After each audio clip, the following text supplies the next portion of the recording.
I called my coworker out for calling me her work husband. She says it was just a joke. Maybe it was serious. I, 34 male, work in a small office and have about 30 people working there. Mary, 35 female, is one of my coworkers. We have been working together for 6 years now. We have 6 people in our department, and we have to frequently travel across the state as our work involves overseeing government projects. We always travel in a group of 2. This is... Put an ICU in the comments. Are we doing husband-wife activities outside of work? That's what I mean, dude, this is, I don't know.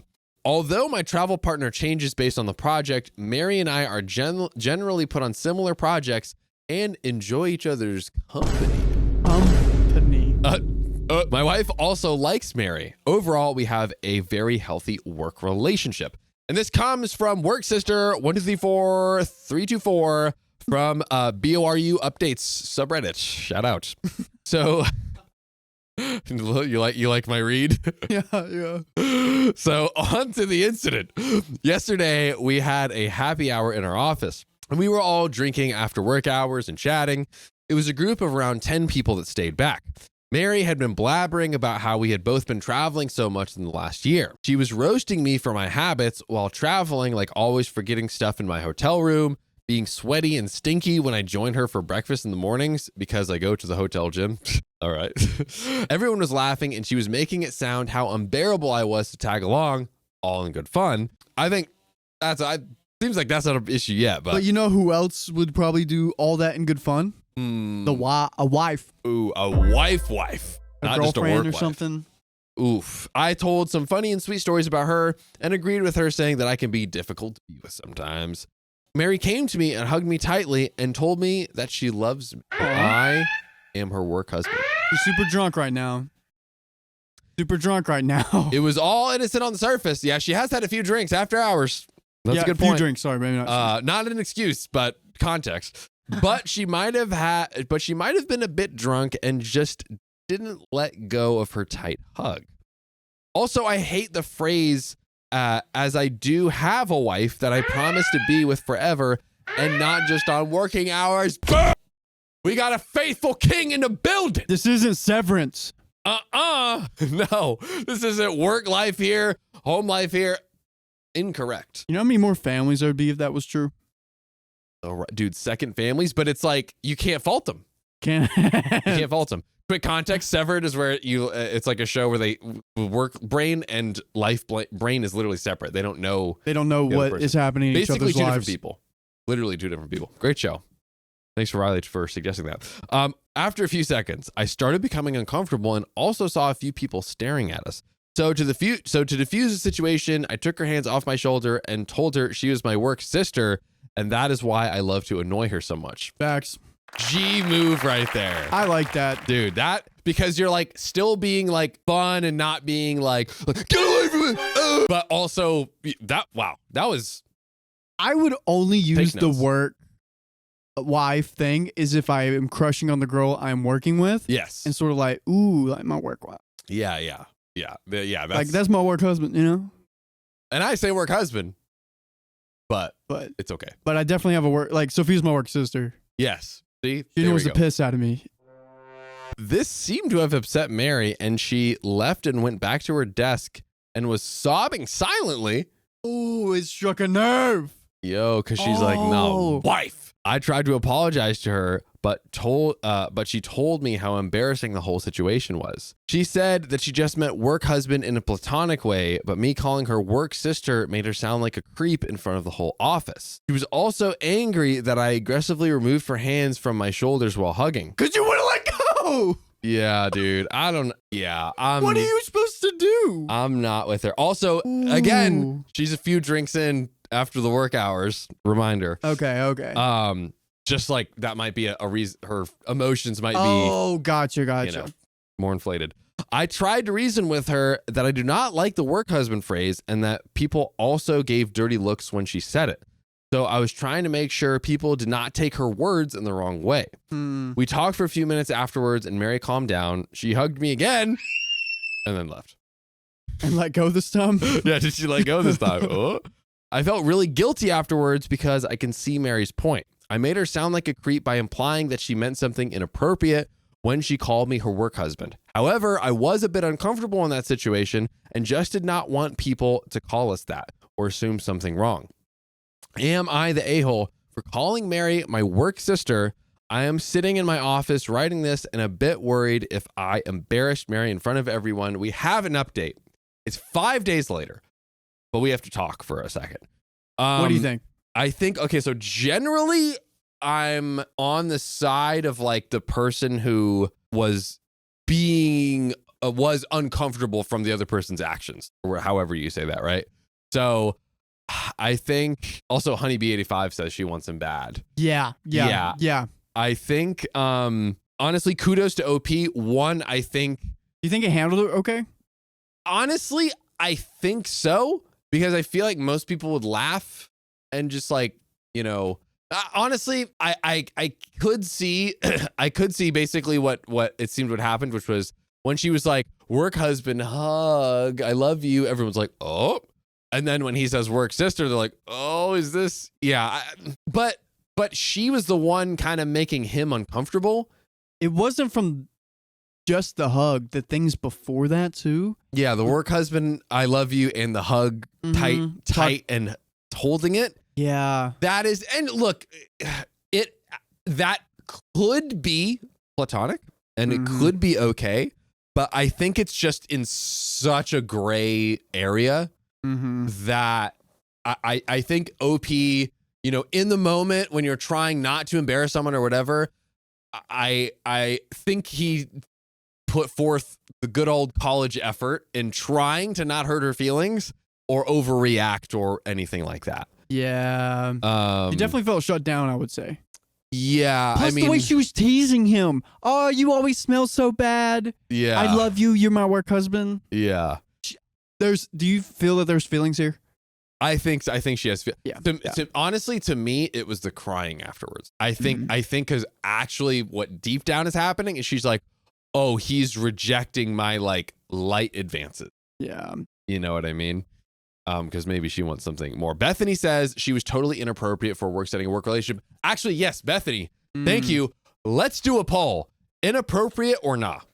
Inappropriate or not? Because I do think it is too much. Yeah, I don't know. How do you spell it?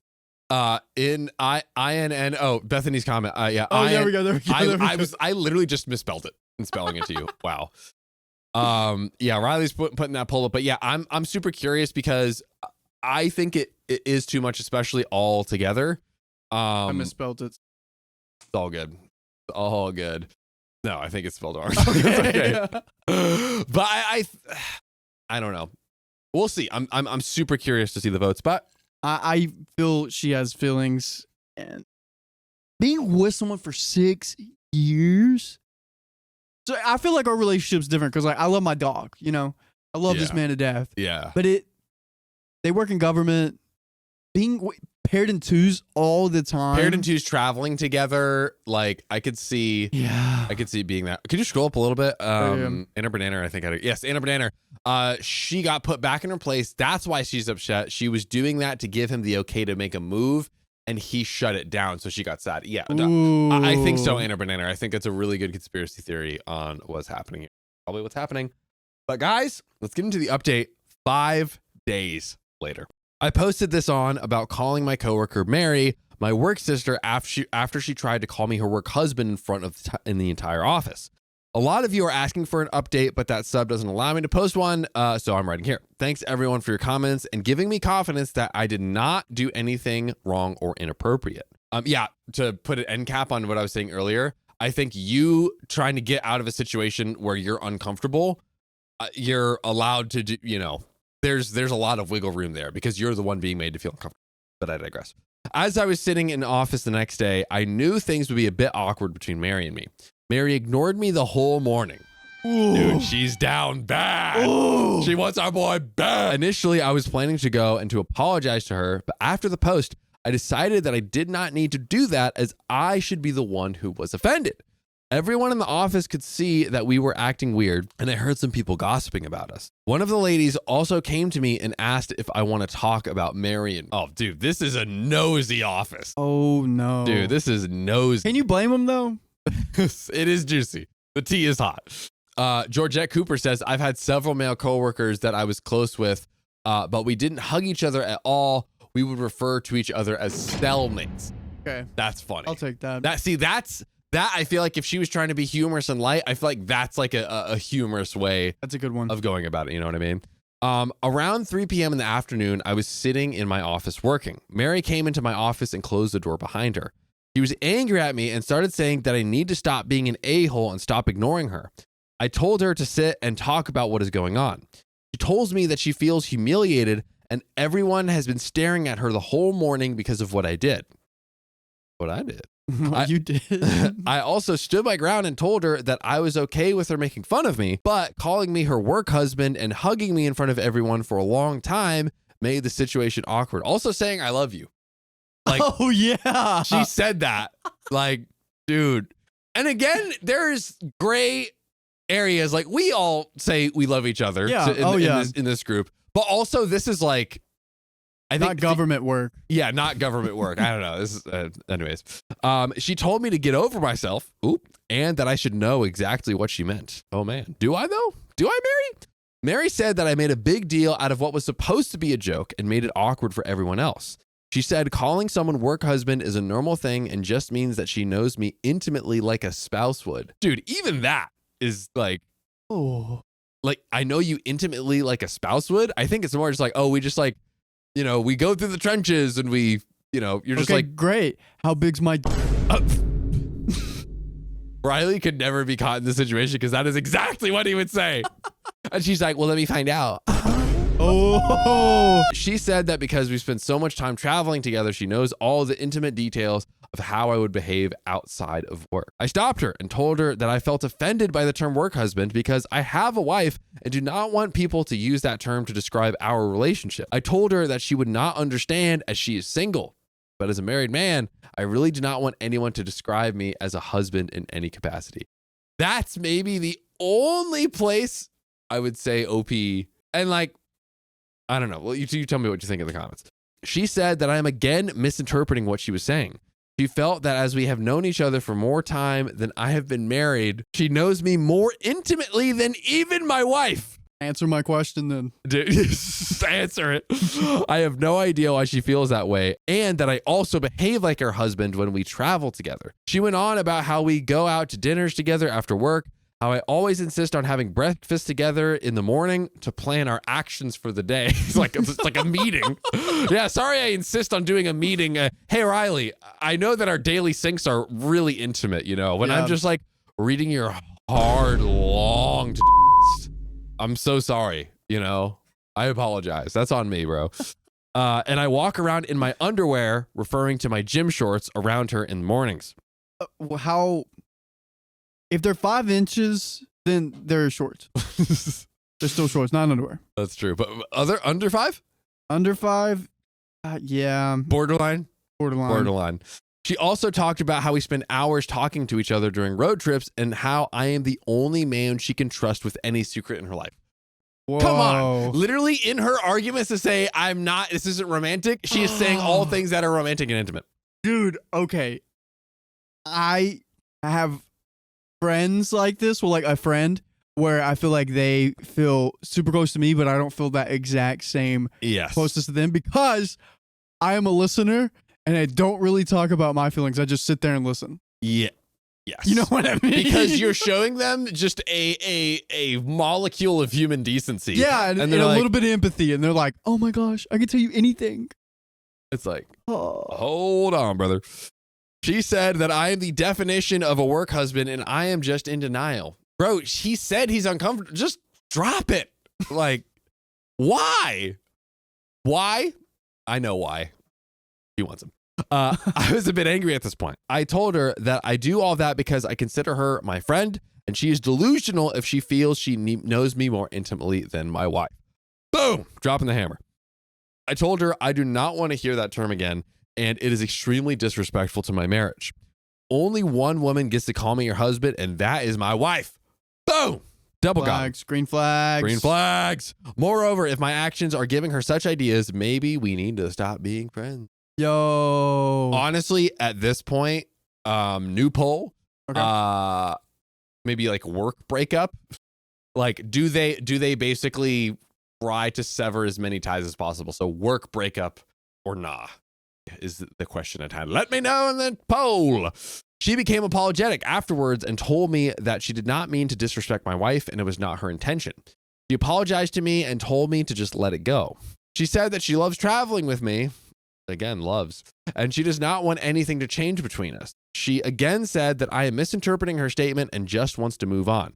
She came to hug me again, but I just told her it was okay and stepped back.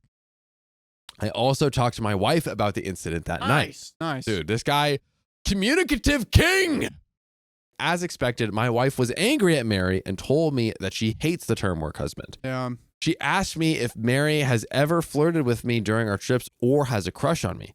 I truthfully told her that I really have not felt that way, and she may have just said that because she was a bit drunk and is now being stubborn about it. My wife said that she feels a bit uncomfortable about Mary now and says that it's strike one for Mary, and I need to try and put more distance between us while traveling. Okay. If she repeats the same behavior again, I should report her to HR. I promised my wife that I would try to reduce my interactions with Mary outside work hours and be more guarded around her. We have another update from 2 months later. I would probably just go to HR right now and give them a little heads up. Yes. Not like a formal complaint, just, yes. Hey, by the way, this happened. I want to put it on your radar. If it happens again, yeah, I'm going to put in a formal complaint. Like I don't want you guys to do anything. I don't want her to like punish or anything right now, but I just want there to be a record that like this happened. I told you at this date. Yes. Point blank period. I think that's a great idea. 100% of our poll is saying work breakup. Any predictions here? Any conspiracy theories? Any predictions? I say, this is my honest prediction. Yes, sir. Probably going to be wrong. I would like to say Mary doesn't do anything else. He put contact between them and they just don't work together anymore. Like, this is the only incident Mary's done. She's hurt. She's figured it out and she can't do it anymore. I'm going to say Mary, like, put it on me, big boy. That's what I'm She makes another move. Makes another move, and this time it's I think it was Anna Banana that said she's doing this like kind of lighter thing that's in the gray area to like subtly communicate to him that she's interested and it's okay for him to make, you know, an equal or greater move. You know, it's a flirt. A flirt is like the invitation to, all right, I like you. Let's step it up, and looking pretty bad to me. But let's read the update 2 months later. After my last post, my wife and I were no longer comfortable with Mary's behavior. There we go. Although part of me thought I was overreacting and that it was just part of Mary's personality, I felt the need to protect myself. So I requested a meeting with my manager and HR to document my side of the story. Dude, OP's ahead of it. He's doing the playbook. I wrote down everything and told them about the incident at the party, as well as Mary coming into my office and the comments she made. I made it clear that while I do not want them to take action against her. Wow. Literally, what were we just saying? Dude, we're so good at this. Ago? Wow, look at us. Kind of like we are the best. We do this for a living. Like we do it for a living.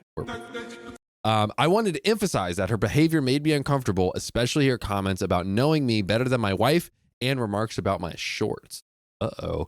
My manager had already heard about the incident at the happy hour, as everyone in the office was talking about it. Of course. He told me he would try to shake up the travel schedule to minimize our travel together. The issue was that only 4 people in our company generally work on offsite audits, and the other 2 coworkers did not want to split up because they claimed that they work well together. As a result, I continued traveling with Mary for the next couple of weeks, but it was awkward and I kept my distance. Low key, I'm almost thinking at this point, it's like so bad and awkward between OP and Mary that it might be better to, you know, split up that group. It's sad and unfair to the other group, but I don't know, but maybe not.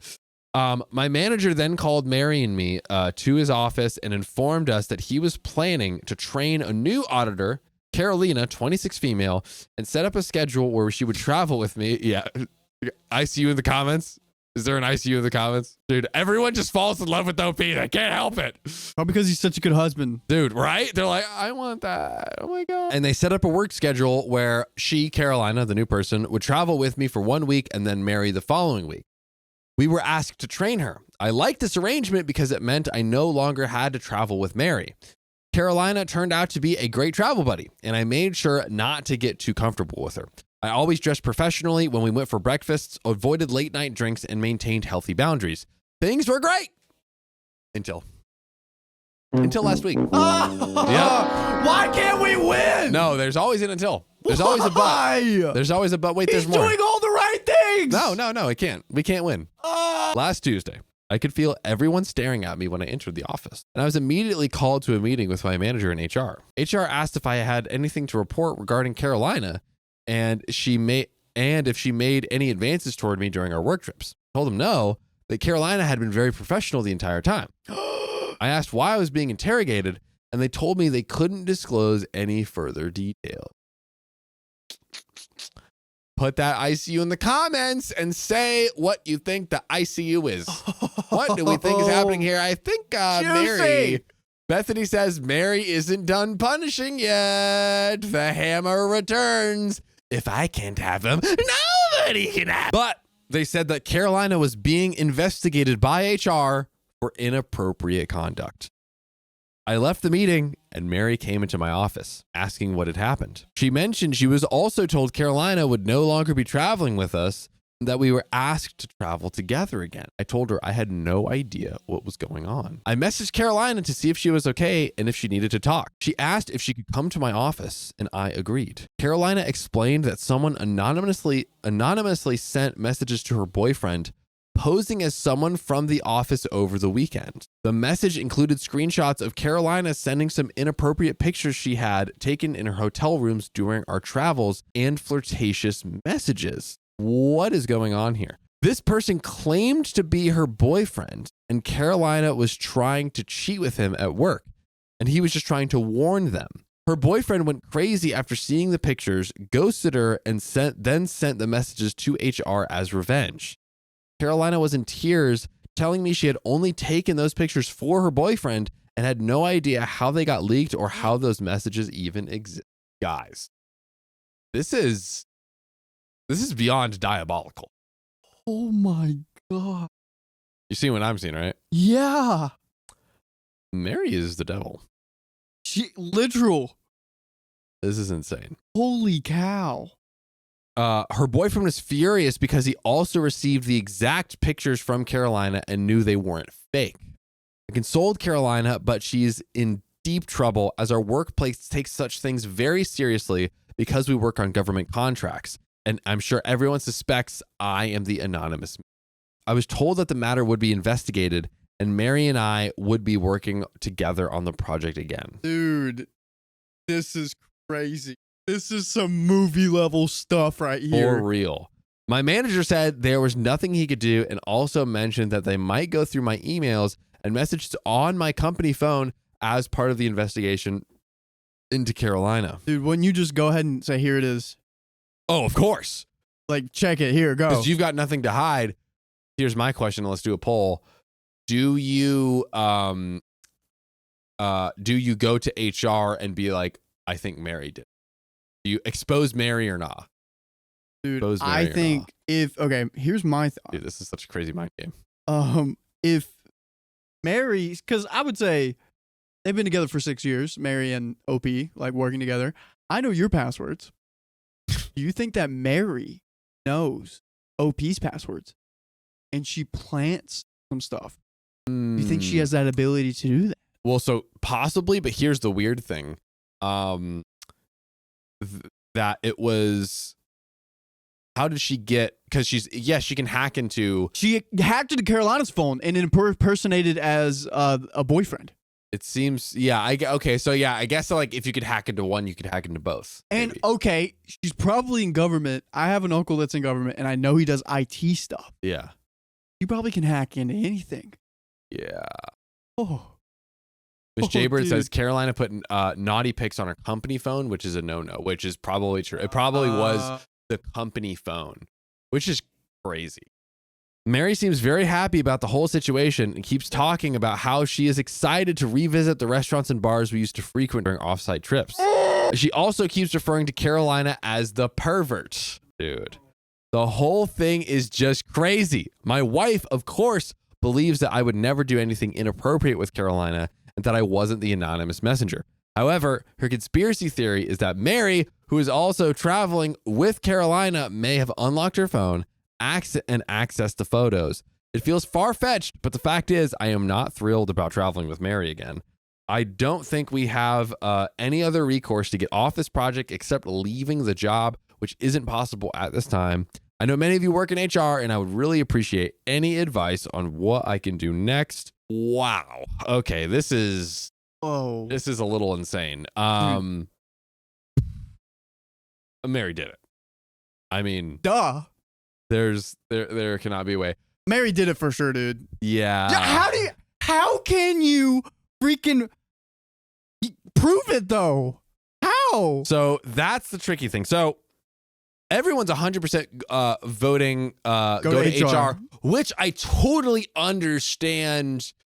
Like, he should go to HR. The question is, how can you prove? And if by doing this, do you make things worse all around for all of the innocent people involved? Then no, because you look guilty by saying, like, because everyone suspects it's him, right? So you look guilty, be like, oh no, it was her, it was Mary, she orchestrated the whole thing. Like, it looks like he's just trying to get back at Mary for that whole thing. You know, I don't know. It's oh, bro, what? People are going crazy. Like, I'm looking at OP's comments on Reddit. Yeah. And people are downvoting a lot of his comments. OP's comments. They're down like negative 432 downvotes. Yes, I'm going to keep my guard up during the work trips. Do they really downvote this? I'm confused. Yeah, that's a little crazy. Maybe I don't know how downvotes work. Yeah, I'm going to be honest. I don't know at this point, while Mary deserves it, if OP should go to HR, because will that just make things worse? You know what I honestly think OP should do at this point? Just start the job search immediately to try and see if you can leave, because imagine he has to go on work trips with this person all the time. I have to imagine that is way less enjoyable than going to a new place. And yes, you know, it's a new place. He probably loved the job before and all this stuff. You know, he's been there for 6 years. But like, at this point in time, are you really better off staying there or going to a new place where these issues don't exist? I think that's probably the move, and totally understandable that he's like, I can't do it at this time. Maybe he doesn't have the savings, or like, you know, whatever the case might be. I could totally see multiple scenarios where it's like he can't just, like, you know, snap his fingers and up and leave. That. Yeah, but I would say start the process so you can leave as soon as you reasonably can. This is gonna get worse. I think it's gonna get worse, and I think like more things could happen. Like, if Mary does this to Carolina, what is she gonna do to you, and what is she gonna do to your wife? Also, you know what's something I've never really understood or known? What? Is there, like, in like big companies and stuff like that, the same way how you can get like you can have on your record like, oh, you got a warning or you were arrested like by like the actual justice system? Yeah. Is there the same thing for like work related stuff where it's like there's like a your record? Yeah, on your record, or when you do a background check, you know, does it show up, or is it only like? Okay, yes, for Mary, because she's worked there for 6 years, and if so let's say they catch Mary, yeah, they fire her, yes, it goes down really bad. How is she going to be able to explain a 6-year gap if she doesn't feel comfortable using them as a reference? Yeah. And then, they're gonna have to say, like, yeah, you're damned if you do, damned if you don't, because like either you took a 6-year gap, it didn't work at all, or we call the place where you know, we're just trying to get with this guy and did this insane. Yeah, I am honestly, even though 100% of chat is saying go to HR, which again, in the ideal world, you absolutely should do. That is what Mary deserves, and I do believe that Mary did it. I don't think we have enough. Maybe look for some clues and trying to see if you can solve it to bring the case to HR. But I would probably just look for a job and leave. Riley, what's your final say before we get to the next story? The petty me would try to prove that Carolina's innocent and try to get the other person fired. If I got bored, if I'm that bored at work, I would be like, all right, let's figure this out. But I'd probably do what you're doing, because if you do give it attention, then it's like you're playing with Mary's mind games, and the wife's probably not on board with that. So I would get out of there ASAP. Although what you just said made me rethink something. Okay. Carolina's innocence. If one positive byproduct of trying to expose Mary is it would show that Carolina was indeed innocent. So he could save an innocent and his friend, he's like, oh, she was great. Like she was a good friend. So, do you kind of like stay and risk exposing it, which also saves Carolina, who's probably innocent. If we're correct, if we're assuming we're correct, she's innocent. Dude, this is really a tough cookie. I still think you go. We're dealing with a stalker. Yes. We're dealing with a stalker. We're dealing with a maniac right here. That knows how to hack. And everything's online. You can know everything about me online. Although I think maybe it was just a case of literally her phone was just laying around. What do you say? Everything. Everything. Please don't hack me. I think I'm still gonna save Carolina. All right, new poll. Let's go. Poll. What do we got? Save Carolina or get out. Save Carolina or get out, man. It's a tough one. Yeah, run up the vote on this one before we get to the next story. But yeah, it sucks, and hopefully along the way it either gets naturally exposed or you do maybe find some evidence, like in just like not pursuing it. The ideal scenario would be it just gets exposed naturally, and you don't have to like put yourself, your job, anything else at risk for it. Yeah. It sucks so much because like he also looks bad. Also, this is the only update. This was updated 16 hours ago, so we have the latest update. There's more? There's not more. This is the latest update. Oh, this is literally it's as of 16 hours ago. The latest that we got. Everyone is saying still save Carolina. Okay, we got one that says get out. Yep. We got one person saying get out.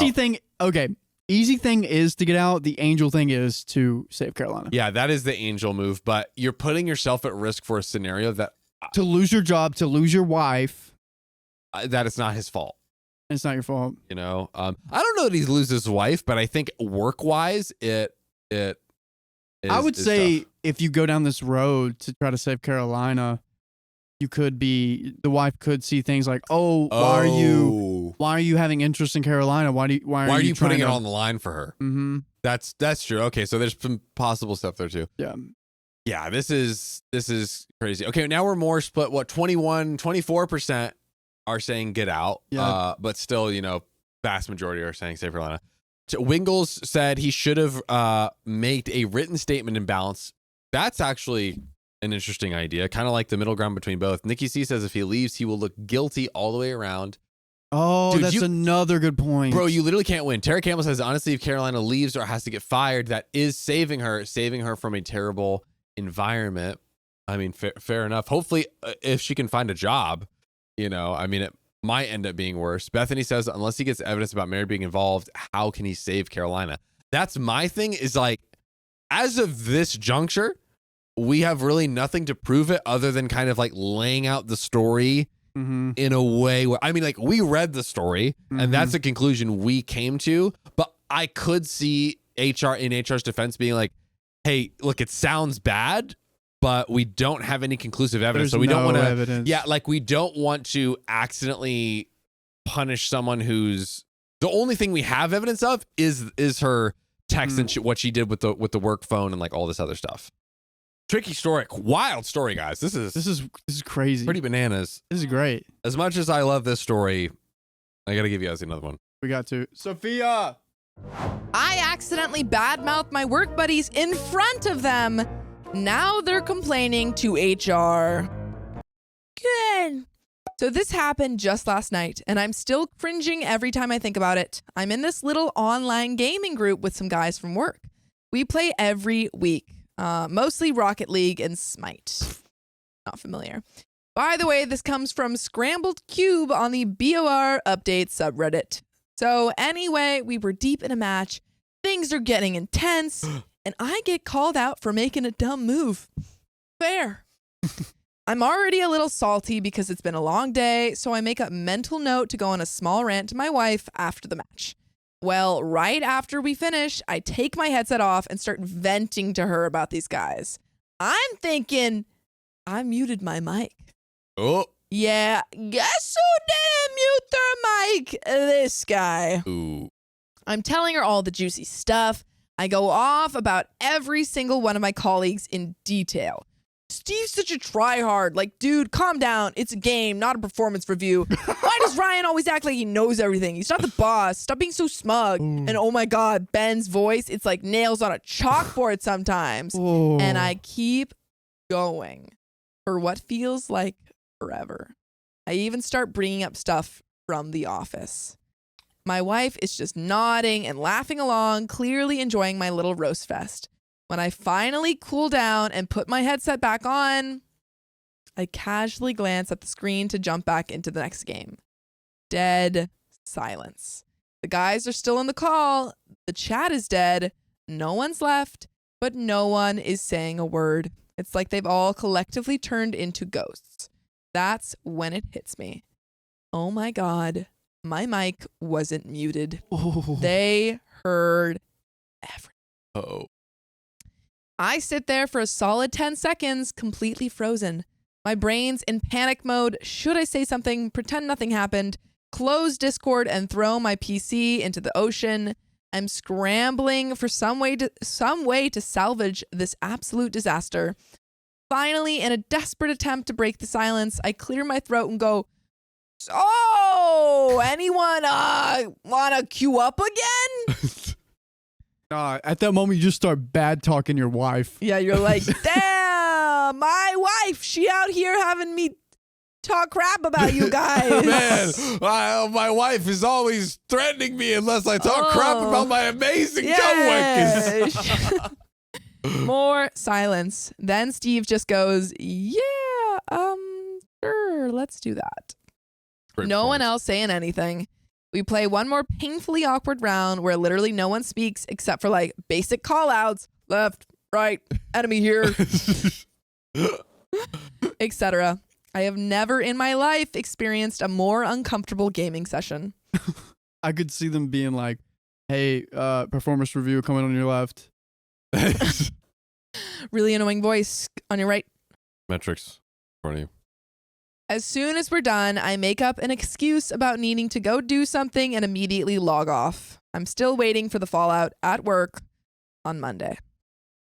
And Bethany says, say end scene loudly, pretending it was this kid.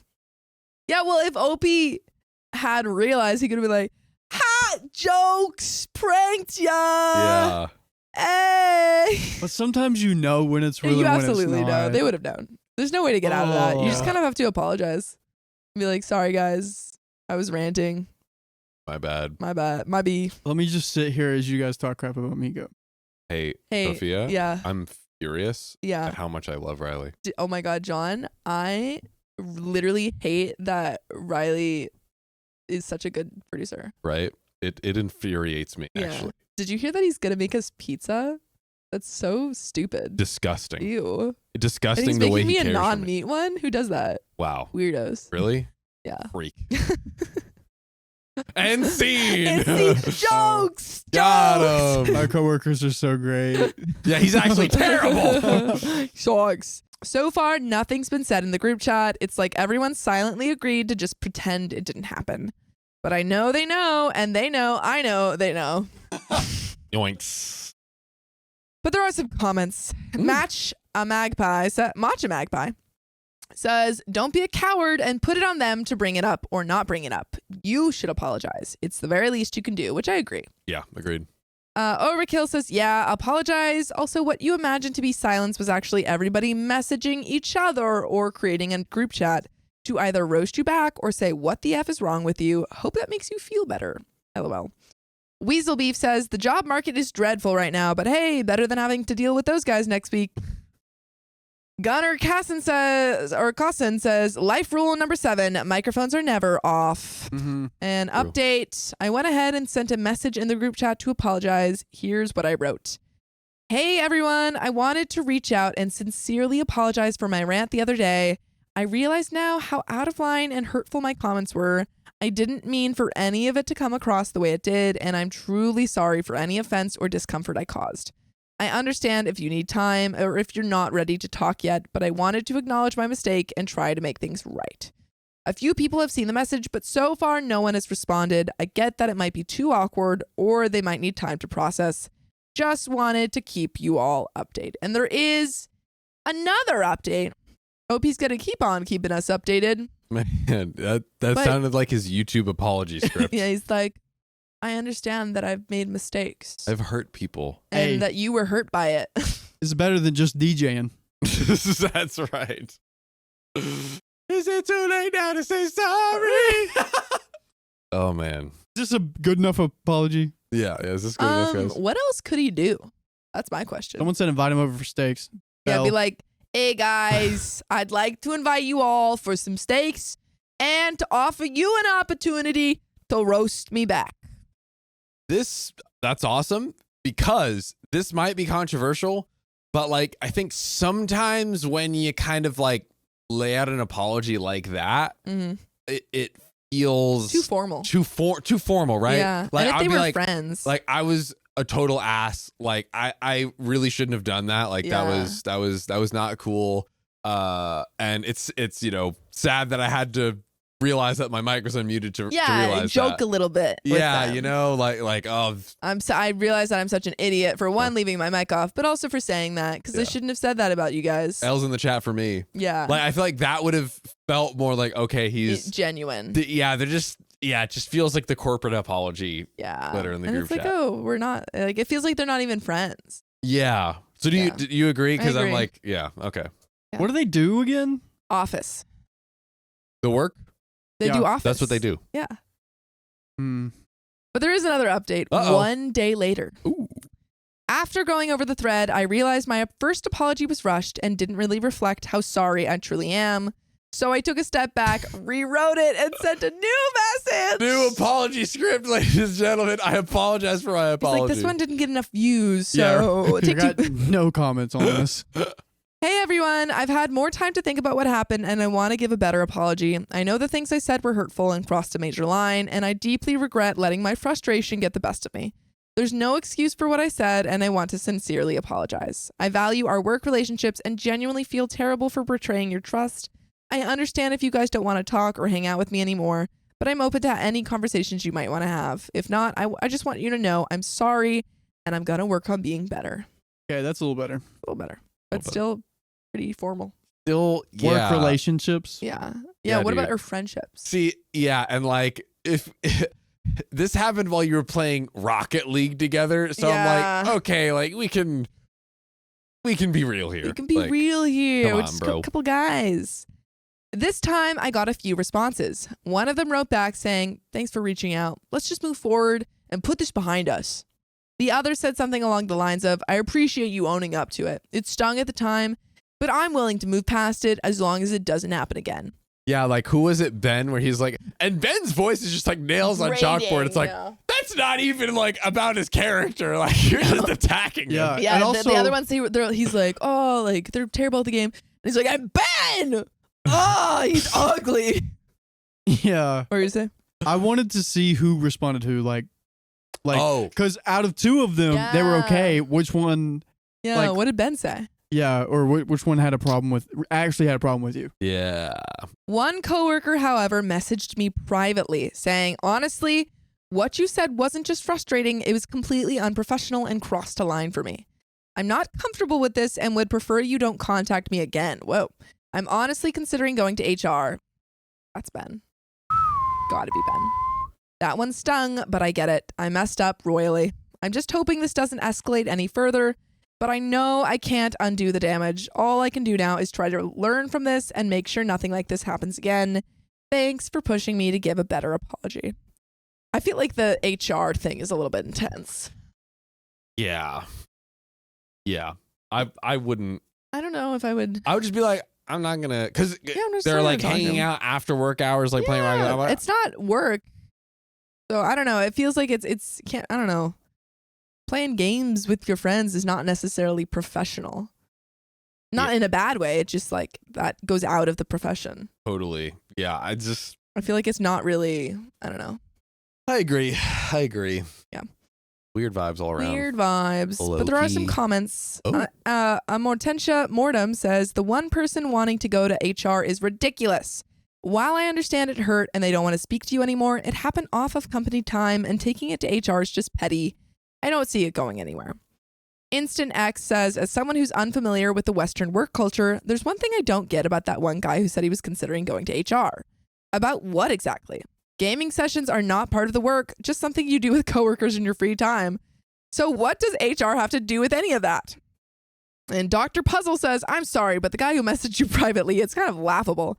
Like, yeah, you crossed a line and you hurt their feelings, but to go to human resources over a group gaming session is ridiculous. The rest of them took it the way I figured they would. Whether they accept the apology or not, that's that other one though. Like there's being sensitive and there's being sensitive. That would piss me off to be honest with you. This isn't an HR issue. You didn't grab the guy's cajones for F's sake. You spoke ignorantly, not on company time. I'll defend you here and say that guy needs to grow a set. Damn. So you And can that grab is them. Nothing to grab. And that is the end of that story. Wow. Wow. Just a heads up, there will be some talk about physical abuse in a romantic relationship. So heads up if you want to skip this story. Should I be okay with my spouse having work girlfriends? Work girlfriends? Hi. So I'm going to preface this by saying that I have been cheated on in pivotal times in my life. Sorry about that. After my first boyfriend and after the person I thought was my star-crossed lover. Both brought me into the state of infidelity PTSD. Ouch. And this comes from deleted. Nice. Deleted. I have been married to my husband since 2018. We got married quickly because I had just finished moving past the cheating before and was ready to start something with someone I had trust for. Dear husband and I have been friends since we were 18 and dated 2 years at that point. I was very clear that I wanted all my exes scrubbed from my socials and messages. All his. Oh. I assume. All his exes scrubbed from socials. Oh, yes. That I wanted all of his exes scrubbed from socials and messages because of my experience with lying and cheating. The guy before this got married to the chick he cheated on me with while at work. Ouch. Just know you get him how you lose him. The day I moved out to be with him in Fort Bragg, he deleted a text that came in from a former subordinate female from his past. A subordinate Female alert. After me feeling weird about the relationship he had with the one under him at the time, no pun intended. Wow. Hey. She got kicked out for sleeping around and selling something that is not Pepsi. He still won't answer any questions about it. Next week comes friends talking crap to my face, and he let them and started treating me like he agreed. What? Bro, you need to find a better man. Right? A better one. They put it out publicly that I wanted him to have no friends or life. This is the old. Well, she also doesn't want you to have a girlfriend anymore. Boom. Bye. Single way. Bye, boy. Bye bye. Bye. You know what they bye. say? What? Bye, bye, bye. Bye bye. As NSYNC says. That's right. The Backstreet Boys? Backstreet Boys says. That's think what I it's meant. Backstreet Boys. It is Backstreet Boys. Correct me if Sorry. I'm I'm wrong. so, oh my God, that's embarrassing. Yeah, It's Backstreet right? Boys. Got him. Yeah, Anyways. sorry. I was thinking of, what's the NSYNC song? The other one. Ba, ba, ba, Yeah. Wait, no. bang, bang. That is the same one. No, that's the same song. What's the one I was thinking of, the NSYNC song? You got 5 yeah, seconds. yeah. Everybody. Rock it. Backstreet's back. All right. It is That's gotta NSYNC. be You that- were right. I was right! Yep. Yes! Anyways. Oh my God, I was about to be so embarrassed. Okay. So, Sophia's possible embarrassment aside, that hurts deeply, Opie says, because at no point I would have ever said that to anyone. Oh no, I was wrong. Wait. Okay, sorry. It doesn't matter. Such a game. What I did ask for was to be included more often, which turned into him claiming that I said he shouldn't go out anymore. He deploys, comes home, and he is assigned to 20-year-olds. Assigned What? to 20-year-olds. He's assigned to 20-year-olds? I'm guessing he works in the military and has worked with people. I don't know. He's deleting the fact that they're texting and using WhatsApp for the rest of the Army correspondence. So he does work for the Army. WhatsApp doesn't bother me. The texts being deleted rubbed me the wrong way. So basically, it seems like he was assigned these two people. I'm guessing people who he would be potentially attracted to. And he has deleted WhatsApp messages between them. Sorry, explain the assigning thing to me again. I didn't really register. I'm guessing that it's like the same thing, like, oh, you're on this person's team and they're like your manager. Okay, That's essentially so he's what assigning attractive people to him. People that he would be attracted to. The gender was not mentioned. Got you. People who OP could maybe be suspicious of. Got you. We decided to move out of the Army because of everything coming to a head and feeling stressed something was happening, because he would leave posts for 40 minutes at 3 a.m. in the middle of the night when check-ins only take 15 minutes. A lot of Army jargon today. We moved into a house that he agreed to pay for before we got here. And then it was left all on my shoulders to raise our 1-year-old and pay the mortgage alone.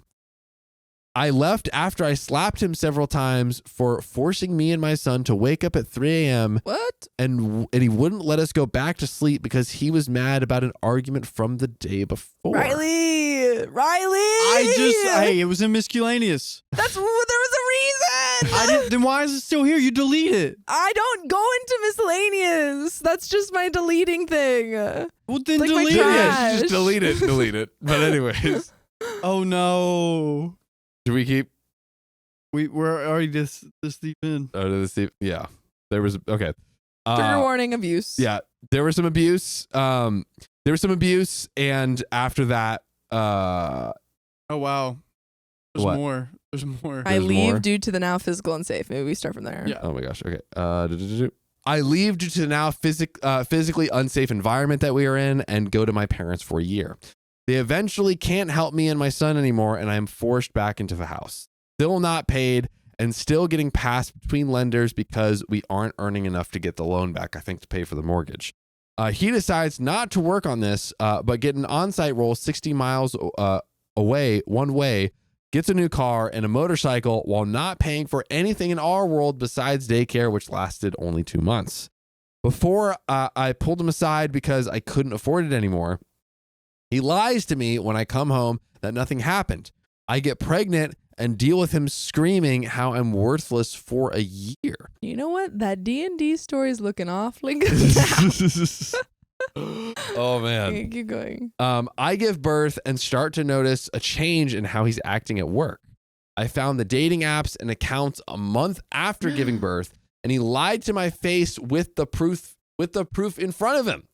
I figured out that he currently has a cute employee and asked him about her. Apparently, he's been telling me about her all year and just omitting that it's a cute 23-year-old that they just hired. He tries to give her a promotion after they start one-on-ones up again as the supervisor, not the manager.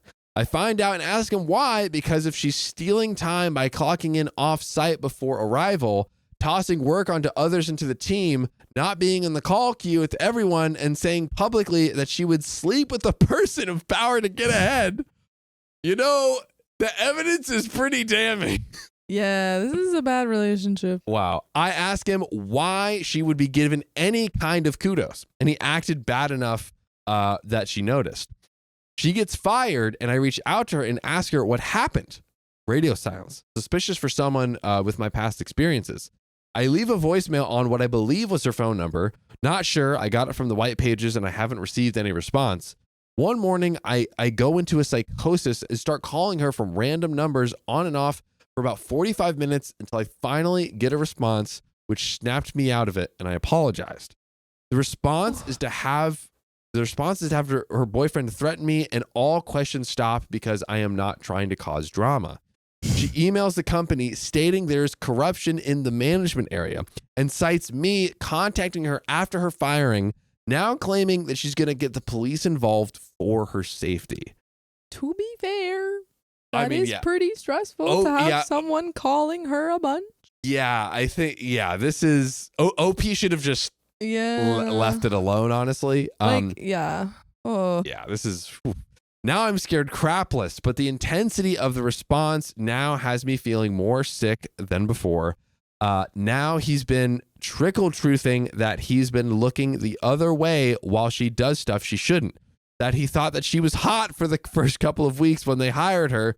This time frame coincides with when he was on the dating websites, not talking to anyone, quote unquote. Meanwhile, I have proof of the conversations. That's crazy. Babe, I was on the dating apps, but I wasn't talking to anyone. What about these conversations? It wasn't That was me. Amy. Hey. It wasn't me. Nice. So would I be the a-hole to finally finish paying the separation lawyer and pack up and leave? Am I dealing with a sociopath? And does anyone have any advice on the trauma that is bleeding into this, making things worse for me in the interim? Where are the advices on what I should do here? Because I now have a 4-year-old VPK student who is throwing up when his dad screams about taking my kids away from me, and a daughter who's 4 months old and absorbing every mood shift like no one's business, more like me. I am so scared and desperate. Please, any advice or bolstering would be forever appreciated. Wow, my goodness. Well, I think it's safe to say that there was damages done on both sides. Yeah. I think that there were some wrong moves on both ends here. I do feel very much for OP because it sounds like her She's in a very unsafe situation. unsafe situation for sure. A very extremely toxic situation. Very.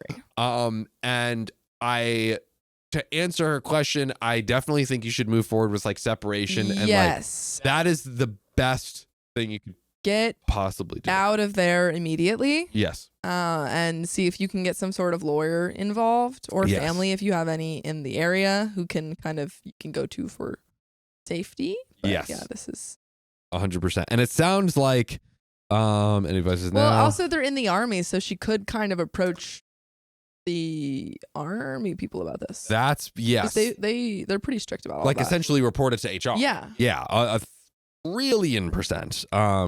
And I bet, actually, I wouldn't say I bet, but I wonder if she's able to go. Like, I imagine she could get reassigned to something else Yeah. because they're like, okay, this is just causing a lot of issues. Let's move you both to 2 different areas. Yeah. Or like 2 different areas of work or whatever it might be. Yeah, this is a insanely toxic situation. I would also definitely, in addition to everything Sophia said, like some therapy, honestly, to work Yes. through this. It seems like your kids in therapy if your you can kids in afford that, which therapy. you might be able to if you have the army that's true. Like, benefits. yeah, you might have, a great health insurance. So look Yeah. into that for sure. Yeah, I would look into all of those different things, and you are absolutely not the a-hole for wanting to leave the situation. That there were other moments. bad things done on both sides, but I think you should just take this as a I think probably removing yourself from the situation. Yes. Well, that's like you're already like on the path. And that's already going to be probably a lot of progress, and getting out of that headspace will help a lot. And then you can kind of maybe look at that other stuff in therapy. Completely agree. Moving forward from there.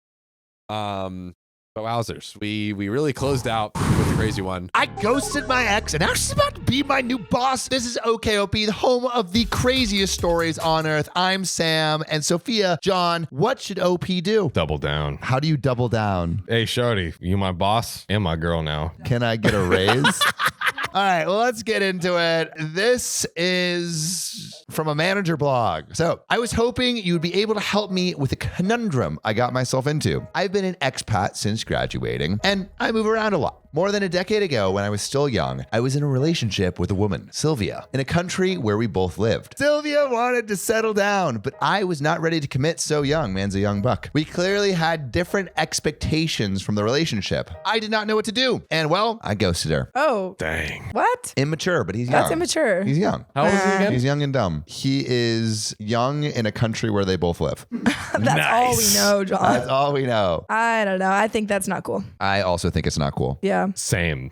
Good. Because he's not that young. He graduated. Yeah. Yeah. I mean, Something. but we don't know if he graduated Middle school high or school. Above 18. Yeah, it's got to be 18. above it because Yeah. he's an expat. Anyway, well, you could be an expat just means you no We longer moved away, I live- know. Yeah, but you could. We moved away when we were children. We were technically expats in Australia For like at 8. 6 months. Yeah, but we were expats in Australia at 8. Oh, wow. I think he has graduated something and he's above 10. boom. Anyway, over the Christmas break, while she was visiting her family, I simply moved out and left the country. He super ghosted her. Damn. I took advantage of the fact that I accepted a job in another country and did not tell her about it. I simply wanted to avoid being untangled in a breakup drama. Sylvia was rather emotional and became obsessed with the relationship, tracking me down, even causing various scenes with my friends and family, with my parents and friends. Oh, my God. Sounds like Sylvia is kind of immature too. What? Okay. This guy just like, we don't know how long their relationship was. I know, but If it was like, let's say it was a year and he literally just vanishes and she's like, what? Hello? Like, she's like, did he die? Let me call up his parents. that is true. She I've got could be a worried about Yeah, she juicy could being be okay dead. story just time. worried. I've That got a is true. juicy okay story time after the story. Get ready. I feel like he could have avoided all of this with like at If least he a just text. yeah. Literally. Hey, leaving. Bye. Bye. Yeah. Don't want to see you anymore. Okay, Yeah. bye. Still a dick, but Yeah, it's still at horrible, least, but, like, at she least- thinks you're not dead. Yeah. Yeah. Although that's what the kidnapper murderers would want you to think. Yeah. what Not they in would a say. You van. could send a Snapchat. That's what I did.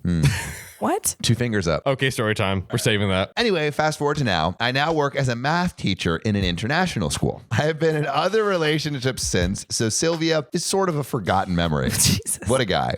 Wow. Did you also ghost your other relationships? We'll find out. Sadly, till now. Oh, it's sort of forgotten history, sadly. Yeah. Until now. We're about to learn something about Sylvia. This week, I learned that our fantastic school director suddenly resigned due to a serious family situation and had to move back to her home country over the summer. The school had to replace her. We were getting a new director. I read the bio of the new boss and Googled her and was shocked to discover it is Sylvia. Oh my God. Karma. In a different country. In a different country. Karma. Wow. Okay. Has she been tracking him this whole time? I mean, honestly, Maybe. seems could on see the it. table. We have not been in touch and do not have any mutual friends anymore. I'm not a big fan of social media and had no idea what she had been up to since the unpleasant situation a long time ago. That you caused. Yeah, he did cause that. You caused that. I have no idea what to do and how to deal with this mess. Maybe being more communicative. Yeah, maybe OP. just breaking out with people with your words. Yeah. Your big boy words. You can't do words, Sophia. You can only do math. Only symbols. These only symbols.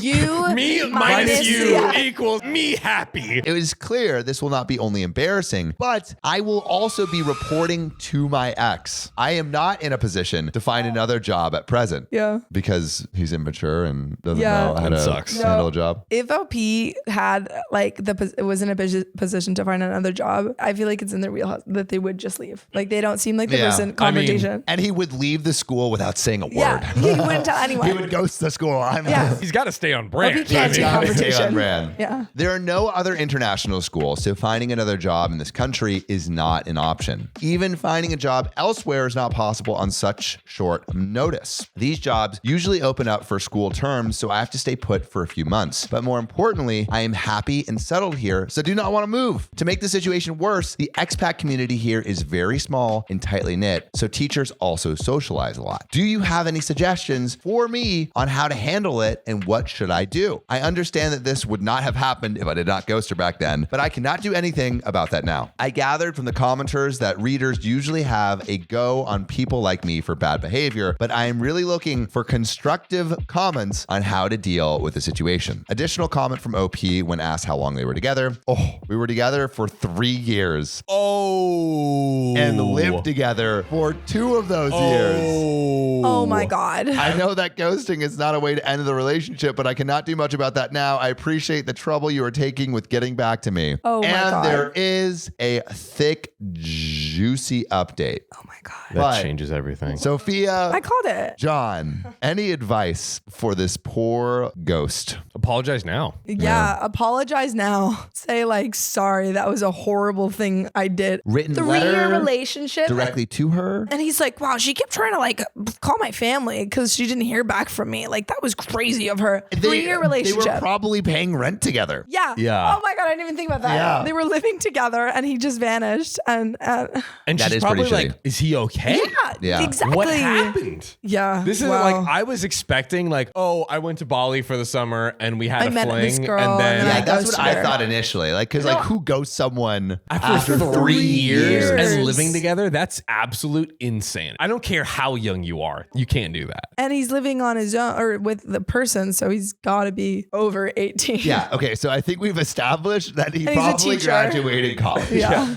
No, he's the hardest working 10-year-old in the game. Excuse me. Now, 13-year-old now. Yeah, 13. Yeah. Yeah, Yeah, wow. that is so terrible. So horrible. but Yeah. let's get into this update. Apologize now is my advice. Update. So, those who blame me for ruining Sylvia's life for good were wrong. She has done very well for herself. She is married with kids, and her husband is originally from here. They relocated because of his business opportunity, not because she would be stalking me or would orchestrate this in some elaborate vendetta. That's crazy. Yeah, God. I don't honestly, I never thought you would. I was always on your side, Sylvia. Yeah. But wouldn't that be fun? That would be crazy. Ultimate nuclear revenge. Yeah, ultimate nuclear revenge. I tracked you down and got hired as And your became your boss boss. just to fire you Incredible. without any cause. It is a crazy coincidence, but as some readers pointed out, our professional world can be very small. I immediately reached out to Sylvia along the lines of your kind of advice and also offered to discuss the way forward in person. Here, I appreciated many useful comments from your readers on what to write. She did not get back to me. I was not sure she was still using her old email, and with the return to school day fast approaching, I resent the email to her new work email. I also dropped a short message to the HR without providing full details. Next morning, Sunday, I got a call from the chair of our board of overseers asking me to meet him as soon as possible. Ooh. That don't someone's sound in so trouble. You're in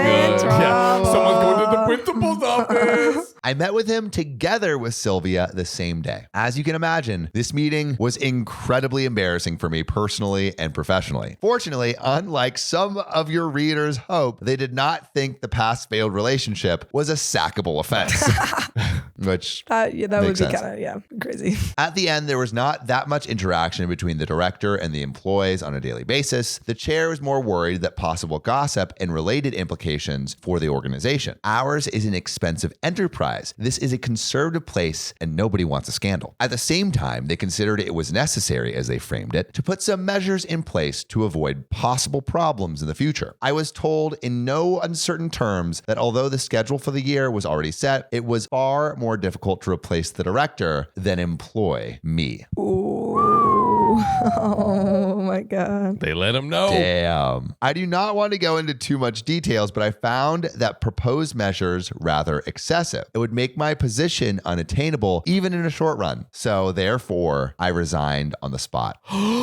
Whoa. So basically, it seems like they made his job so hard and undoable that he had to quit. Oh. Wow. Well, it's 4D chess going on over here. My resignation was later accepted. In a summary, as many of those self-righteous people on the internet hoped, I came out of this with no job, no severance, and no prospect for another job in this city. Whoa. I mean, why not write it out until you get fired to get a severance? Yeah. Yeah. Like, just yeah. from a selfish, Especially if, POV. like, I mean, you can't get another job if anyway. he has no job Yeah. prospects. I don't know. Obviously, I have to leave as I need to make a living. I'll be shortly moving back home for several months to work as a substitute teacher with an agency, and I will see what to do next later. So I had my comeuppance. I am most certainly not asking for pity. I only wish there were not other individuals bearing the brunt of my immaturity in the past. My partner cannot join me due to visa issues and family situations, so he has to split up from his partner too. He loses his job, Oh. has to go back to his home country, and he can't see his partner in The person. tragic irony Wow. Yeah. of this situation. Yeah. Like he sucks for the Sylvia stuff, but this is really hard. This is That's tough. This is rough. Yeah. Yeah. Some people asked about how Sylvia seemed and what were the measures the organization wanted to put in place. So we're gonna get some context on that right now. I do not know how it was for Sylvia. I have not seen her since. She seemed fine. She was not gleeful, very matter of fact, saying it was possible to work together, etc. The chair did most of the talking. I found out later that her husband comes from a prominent family here. Everyone knows them. So it sounds like she got some Married strings up. to pull. Yeah. Nepotism is prevalent in this culture and family status really matters. Oh, so now he's saying that Sylvia didn't even deserve the job? I feel like that's kind of what he's implying. I thought he was implying that she's kind of pulling the strings that got the board to make it hard for him. okay. I think I that, was like, but I that's so think he rude. may be also implying that Yes. it was Both maybe. nepotism. Yeah. I don't know. The That's a chair little knows rude. them. I just do not understand why she had to get him involved. We could have tried to sort this out between us first. No need to go to the top immediately. I don't kind of understand why ironic. you ghosted your partner of 3 Yeah, years, you but didn't I mean, try to sort it out. Do with you these- think she was doing it vindictively to bring in the guy? She brought the chair in? No. Yeah. I feel like that makes sense. yeah, I feel like you want a third party. He already dropped a line to HR. So That's true. That's I think true. it's kind of 50-50, but for the chaos, I feel like she maybe stoked the flames a little bit. So the measures included things like we are never to talk to each other without a third person present, all meetings documented, no discussion about her and the management with my colleagues, not even in water cooler chat, limit our interactions beyond the school, meaning no socializing for me. So he couldn't go to any of the social events that he was going to. Oh, wow. I do not understand how this could work. It would be very much out of character for me and my colleagues, and friends would get suspicious. Although not presented as such, it felt very punitive. Wow. So what do you think? Does the punishment Yeah. fit the crime? No, because I don't think that you should be Professionally punished punished. professionally. Yeah. However, I do think what you did sucked. Yeah. Yeah. Like, not cool. And this is kind of karma, but it's not fair to do it Yeah. professionally. And you don't think Sylvia was like had any like? Do you think this was She like might. I don't think she was stalked him. No. Yeah, But do no. you think once she saw him, she was like, "Oh baby, Yeah. you're gonna get what's coming"? I think that's the most plausible. I think there's a chance. Yeah. Because also think if you're the director and you're working with all these like teachers, and there's someone that just so Badly wronged you. badly wronged you, Yeah. you're not gonna want to work with them. This might sound a little terrible, but the fact that he was like, there's not much job prospects for me. And when they said like, oh, it's harder to find a director, means maybe he was more easily replaceable. I think that's what they were That's implying. exactly what they said. Yeah. They Yeah. said he Yeah. They said like your job is replaceable. yeah, hers Yeah. isn't. She could have said like it's me or him. Yeah, And- she yes, might have. And not saying that this justifies it necessarily, but I could see the board or whatever governing body being like, oh, we could find someone with probably the same skill set and none of the drama. Yeah. yeah. So then they were like, so I could kind of, again, seeing from their logic why they would make that decision too. Again, professionally is not fair to Yeah, do. 'cause- Yeah. I feel most bad for his current partner. Yeah. Because Yeah. they did nothing. And Yeah. so that sucks. But Yeah. That is why you never ghost people. that's why you Don't never ghost. got somebody. Because you could lose your job, have to go back to your country, Be and separated from never your get job. hired again. Yeah. Oh my goodness. That's crazy. Yeah, that's nuts. I feel bad for OP, but I also like, as Sophia said, What goes around? Karma. What goes around It's a comes little around, bit buddy. of karma. well, Yeah. But you know what I want to see come around? I want to come around and play rock, paper, scissors, shoot with Riley to see whose okay story time goes first. Because we have my okay story time and your okay story time. You ready? I want to know if any of you guys in the comments have ever dated a superior in the workplace. That's a good one. Ooh. or dated a junior. That sounds weird, but you know what I mean. A person that is not on your hierarchical organizational level. All right, ready? Yep. Rock, paper, scissors, shoot. Damn it. That's you, buddy. Riley Snapchat. Okay, story time. Okay, this is Riley super knows my short. trick. Go. I was low key in like a friend's dating someone. Yep. Okay. Um, Dating someone. Dating Yep. someone, yes. And I was looking at someone else to date. And then in order to break up with the other person, I just sent her a Snapchat. One Snapchat saying, hey, can we be friends? And then she snapped back, sure. And I directly dated the other person. That was my okay. That's I didn't was ghost this? him, but I just said that. We're exposing Riley's villain era. That Riley. is really true. In the comments below, was Riley the a-hole. Right? I think you were the Put a-hole. it in the guys. Y'all thought Riley was cute. You thought Riley and was just wholesome. the nice guy. You thought he was wholesome. Everyone's like, we want to marry Riley. But guess what? He'll ghost you over Snapchat. Oh, no, I met with her at brunch. We talked it over. We're good now. This was a young hit her Riley. up. This was young Riley. Young Me and her are still Riley. friends. We're still Oh, friends. wow. Young, Okay. just graduated Riley. It's true. It was young, just graduated. However, I do want to see our High comment school or section. college. Eviscerate Riley. I want to see our comment section on fire. Yeah. On fire. Say Riley's villain era if Yes. you think Riley Is in it. Is in it. Riley's wearing the backwards cap. It's fitting in Of course, I'm persona. in it. Uh-oh, here we go. Do any of the girls that you're seeing watch the show? Yes, they do, Sam. They They plural. do, and we don't talk about them. You know what else is plural? The words in this next story I'm about to read. Yeah, thank you. What is your okay story time, Juicy J? That's to the end. What? Glitter Strip Club. Help me remember it. Glitter Strip Club. Was it the Mexico one? That's a It's a great good one. line. It's a I'm good excited. How you doing, Fia? What? How you doing? Ow. We'll never I'll tickle tell you. this next story. Tickle you if you don't let me go. I'm gonna tickle you if you don't let me go. All right, John, hit it. And let me go. My coworker is forcing me to love her. I can't believe what she's doing. So, a colleague, female 30, is in love with me, male 33, and the entire workplace is abuzz with it. I'm trying to avoid all of this. Nice. Here's a quick breakdown. Okay. Been working there for 3 months. We're scheduled together 45% of the time, but hardly interact. Another colleague, Wednesday, female 22, messaged me saying that Amber is in love with me. But here's the thing. That's not possible. She does not know me. Even if she has a sense for who I am, I can count on both hands the number of times we've spoken to each other. Dude, OP, you might just be super hot. Have you ever heard of this thing called love at first sight? Yeah, dude.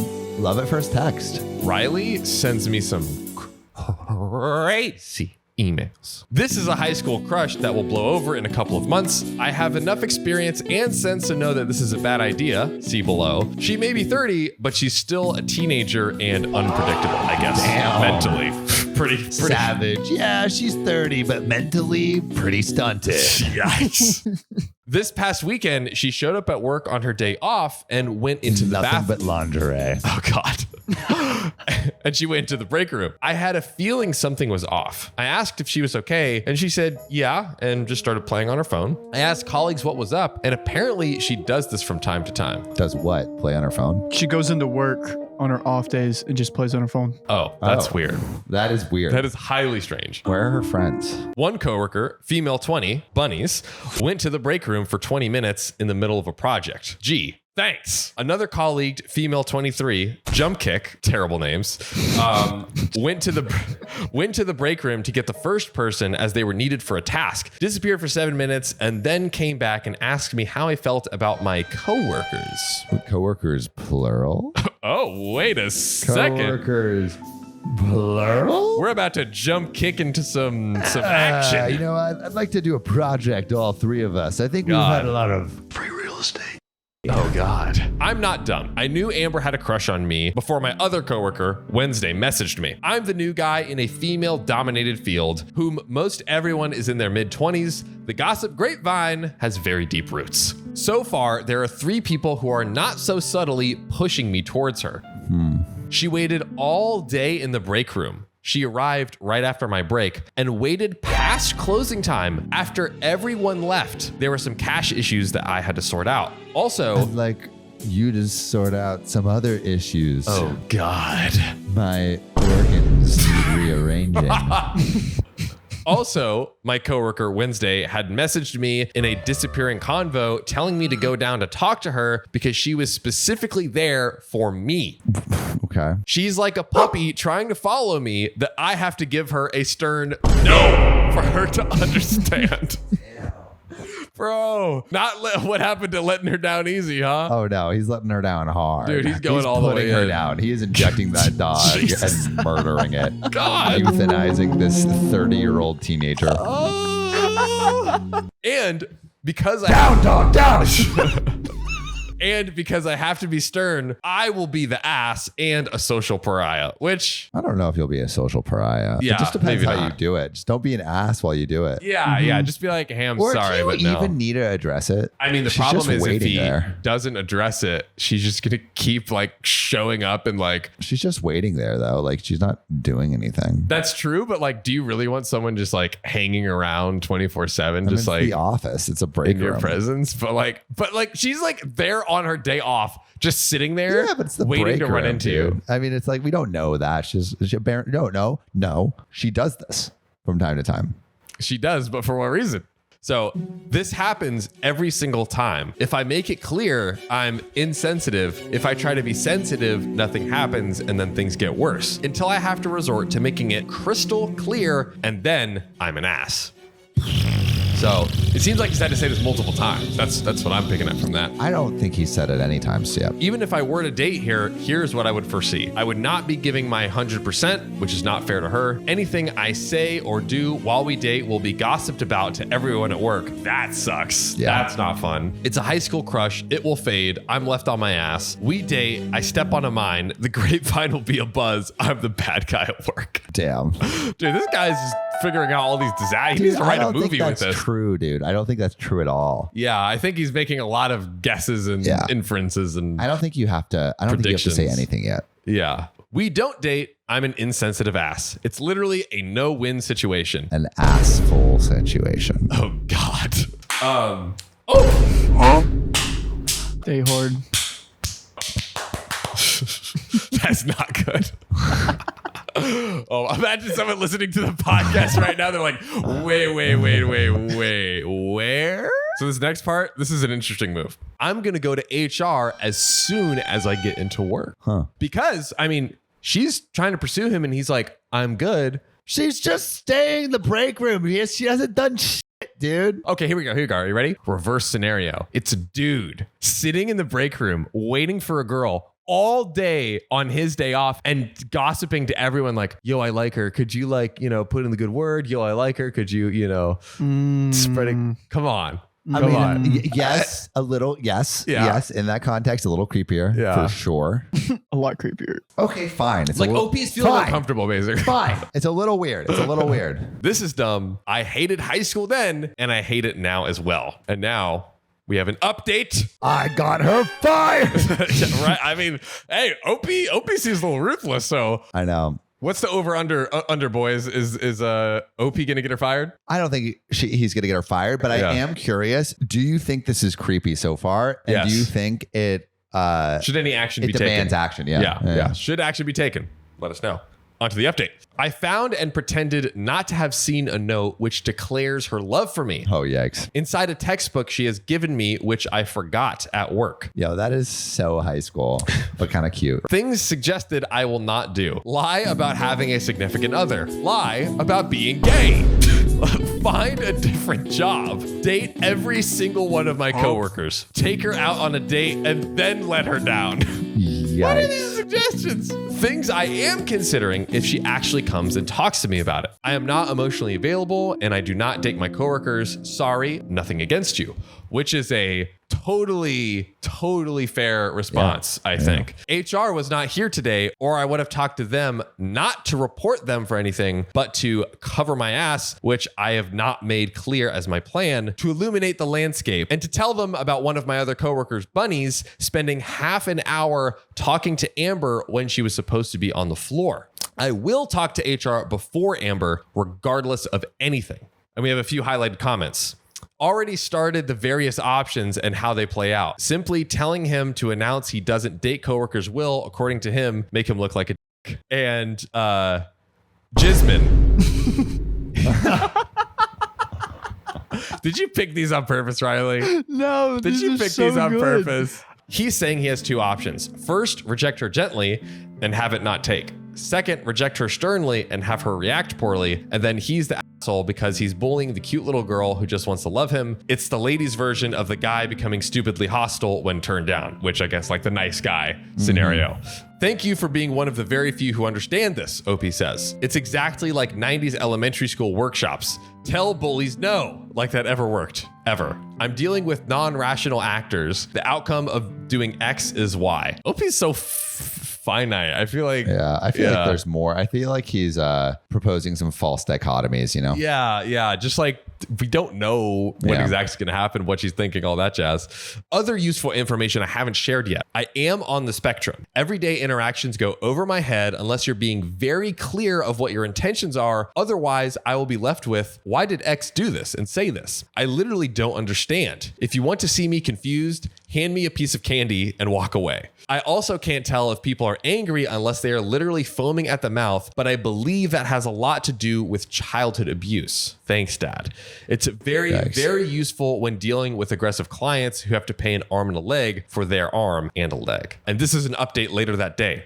Amber messaged me on MSN last evening. You gotta, what a way to message people. Asking if I would like to go out. Tee-hee. I used to say that when I would text people. I don't care. I responded that she's a swell gal, but that I do not date coworkers. In an unsent message, she said she was thinking of transferring clinics and to forget about her for now and nothing more since then. That's so over the top. Oh. Forget about me for now. Oh, God. That's so weird. Yeah, right?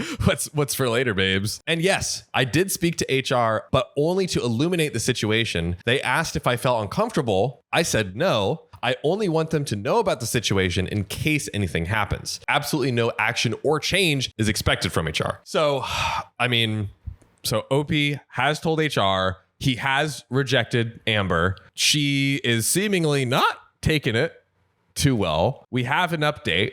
What do we do at this point? I don't know. Just keep on going. Just keep on going? Just keep on going. You know, what's she going to do? Move to Canada. On to the update. I specifically told Amber I was not interested in any regards and I do not date colleagues. After speaking to HR, showing them the messages, the handwritten love notes, remember that one, HR spoke to my colleague Wednesday and all my other coworkers. It was worse than what I mentioned. Amber would wear my clothing to feel me. What? Brag about how she would purposely wear provocative clothing and how she cast love spells on me. They're not very good. They're not working too well. Hey, you gotta let them bake. Gotta let them bake. That's true.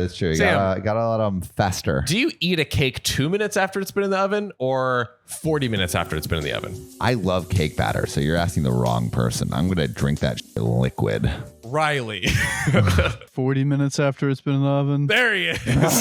The answer I wanted. HR saw this as harassment, spoke to her, telling her to quit doing all that stuff, and that her schedule is being remade in such a manner as to have no contact between me and her. Wow. Except for maybe a day a week where she clocks out before I clock in. This was all before February 14th. Valentine's Day. The day of love, baby. Oh. All was well until a couple of days ago, where while I was putting on my coat in the changing room to pick up a snack at the corner store during my break, a packet fell out of my pocket. HR was present, they were on their break, and asked what was up. And I just muttered out loud, WTF. The packet was another love letter attached to a spellcrafting regent, specifically an aphrodisiac. What was it? It said amber and resin. Ha! It's now in a double Ziploc bag secured away from me. That stuff reeks. HR sighed and asked me what I wanted to do. Could you imagine you work in HR and you have some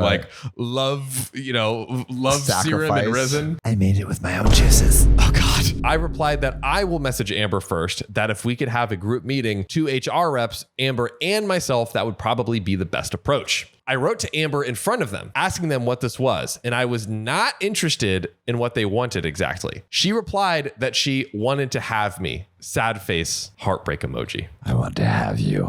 Oh dear. Yeah, dude. Flip the genders. It's so creepy. Come on now, right? The rest is out of my hands. HR saw firsthand that she continued to invade my personal boundaries and continued her behavior despite what was discussed between them and her separate schedule, both in time and space as we have different locations. Amber actually has an evaluation coming up for work, and they are going to address her continued behavior. That does not look good. Not look good. Oh, Amber. Amber alert. Seeing as I did not reply in the past, she wanted to have me. She continued saying that I, Amber, probably blew your mind and you need some time to think about it. I told HR that I don't want her punished or sanctioned. I first knew Amber as a competent and reliable coworker. I just want that person back. Clearly, there is something more happening in her life, and I hope she can overcome it and we can return to how things were before. There were many comments in my previous posts. Here's the rundown. Things suggested I will not do, with an update from before. Lying about having a significant other, lying about being gay, finding a different job, dating all of my coworkers, taking her out on a date to let her down, and a new addition, sleep with her. Gee, that would make it so much easier. God.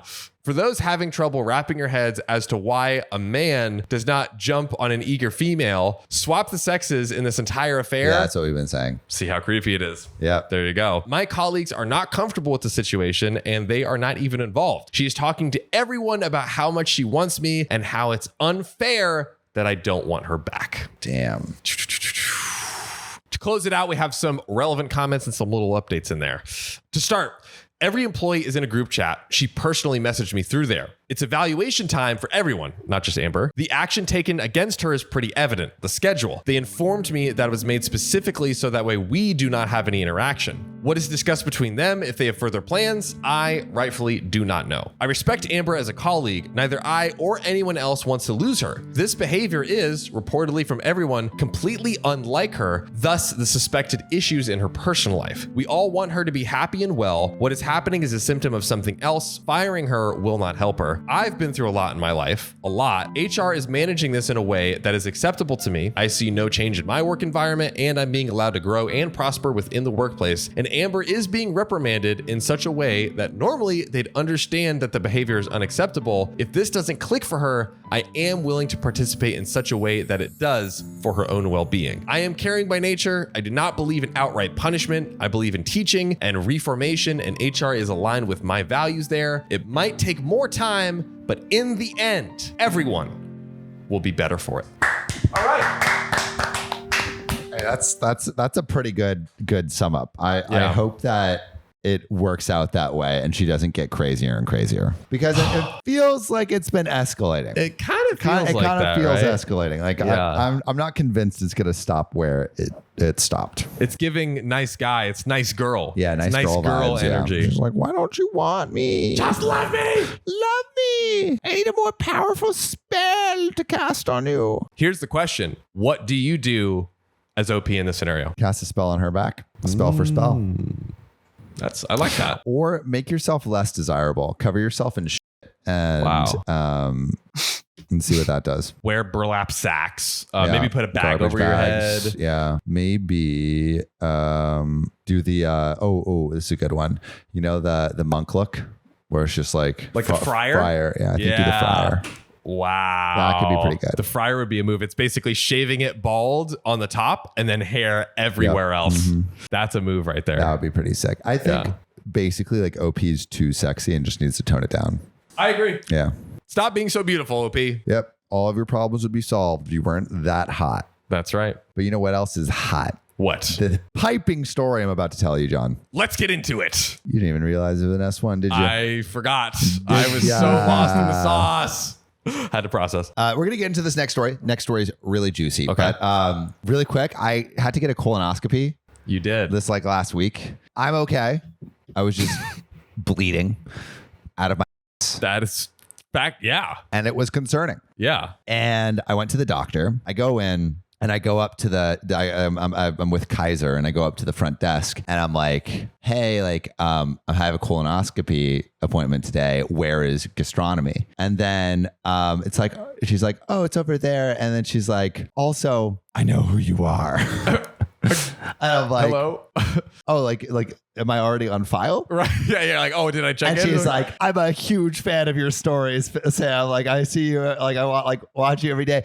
I totally forgot to be embarrassed initially, but I was like, oh my God, you like watch OKOP. Right. And her name's Tiffany. Shout out Tiffany from Yeah, Kaiser. big shout out. And she was like a huge fan of the show. And I was geeking out. And she told me where the colonoscopy thing was. And then as I was like leaving, I'm like, I just told this person that actually watches the show that I'm getting a colonoscopy. I guess I'm telling all of you guys now. But yeah, I was a little bit embarrassed leaving. Tiffany, if you're watching right now, please comment.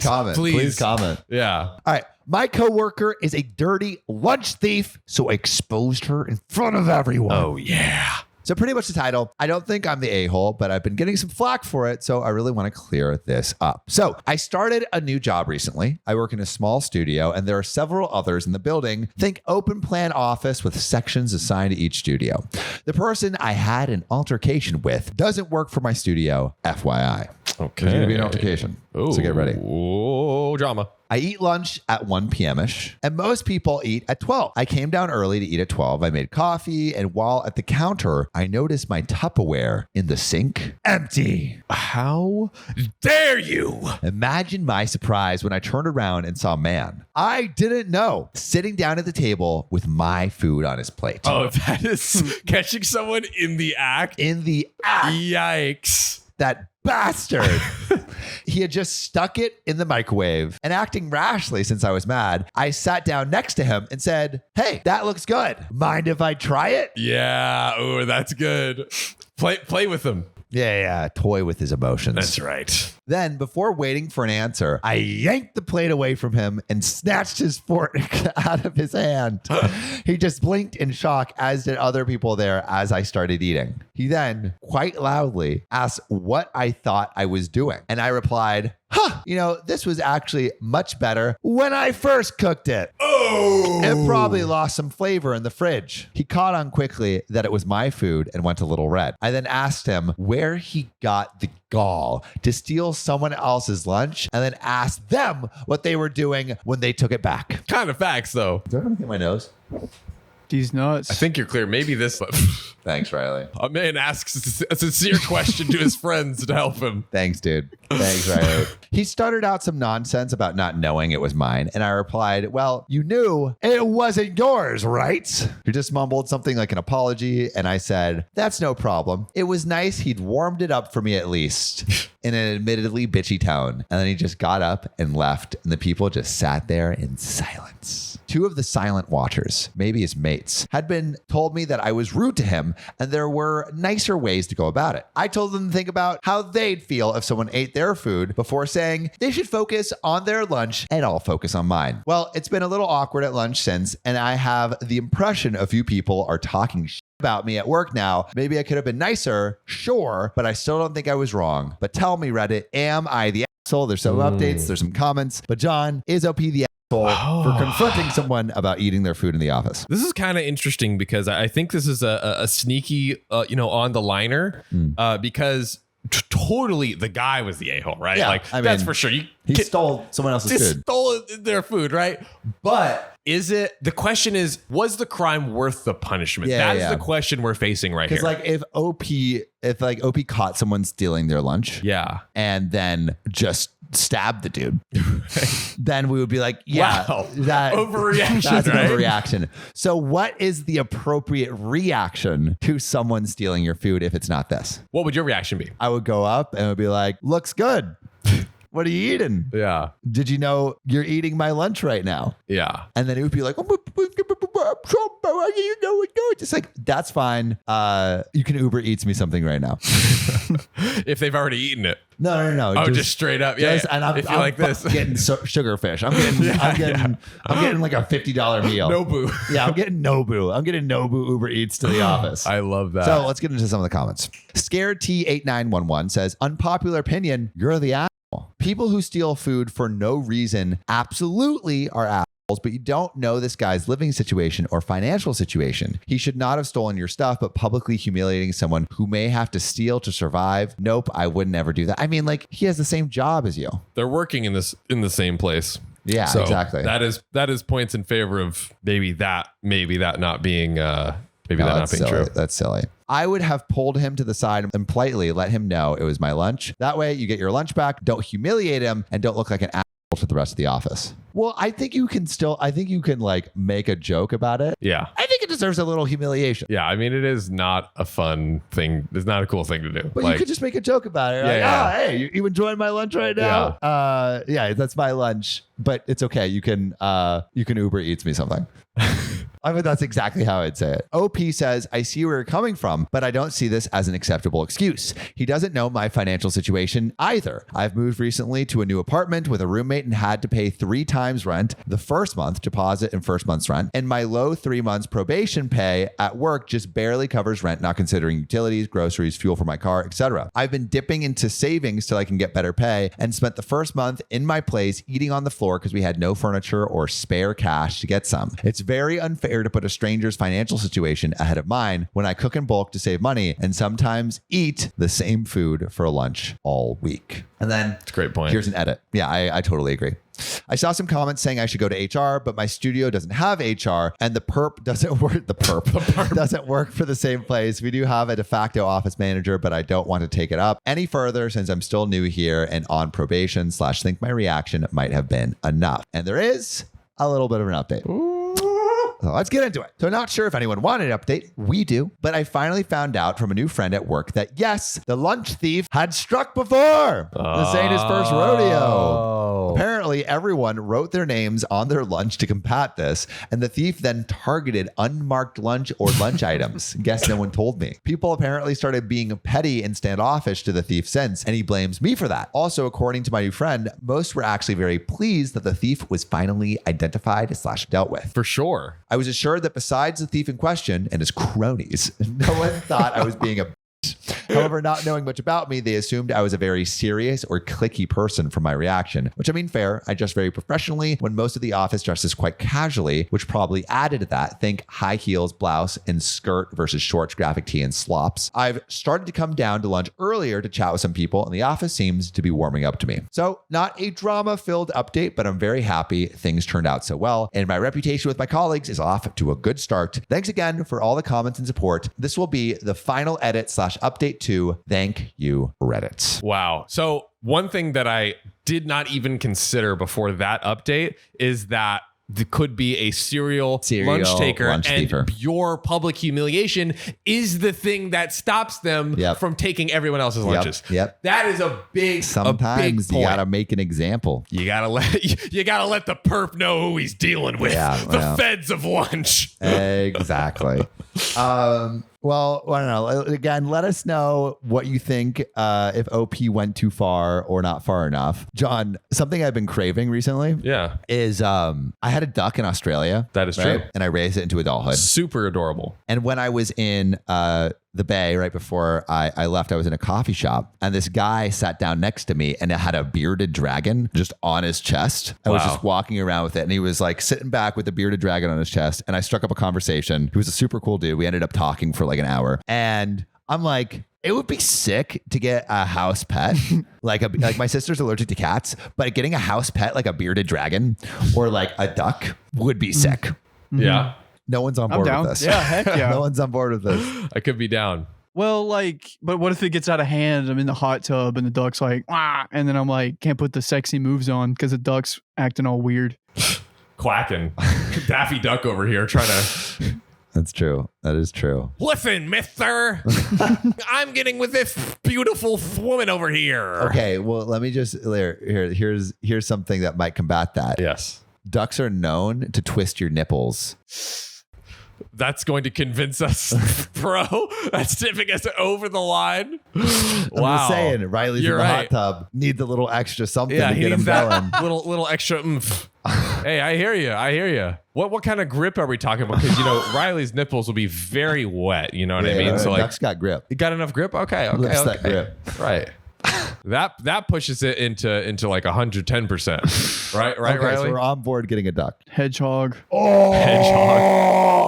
Doesn't that hurt us? Don't they? Isn't that the pointy one? Yeah, but they're so cool. They won't hurt you. A house hedgehog? Dude, how much is a hedgehog? Wait, let me look. is it legal? $300, dude. 100 to 300. Hedgehogs can be dangerous to people and therefore illegal to keep as pets in California. Oh, boo. Wait, raccoon? Also illegal. That's so funny. We're like, wait, raccoon? Also illegal. Oh, dude. How about like one of those? How about a bat? Oh my God. A bat.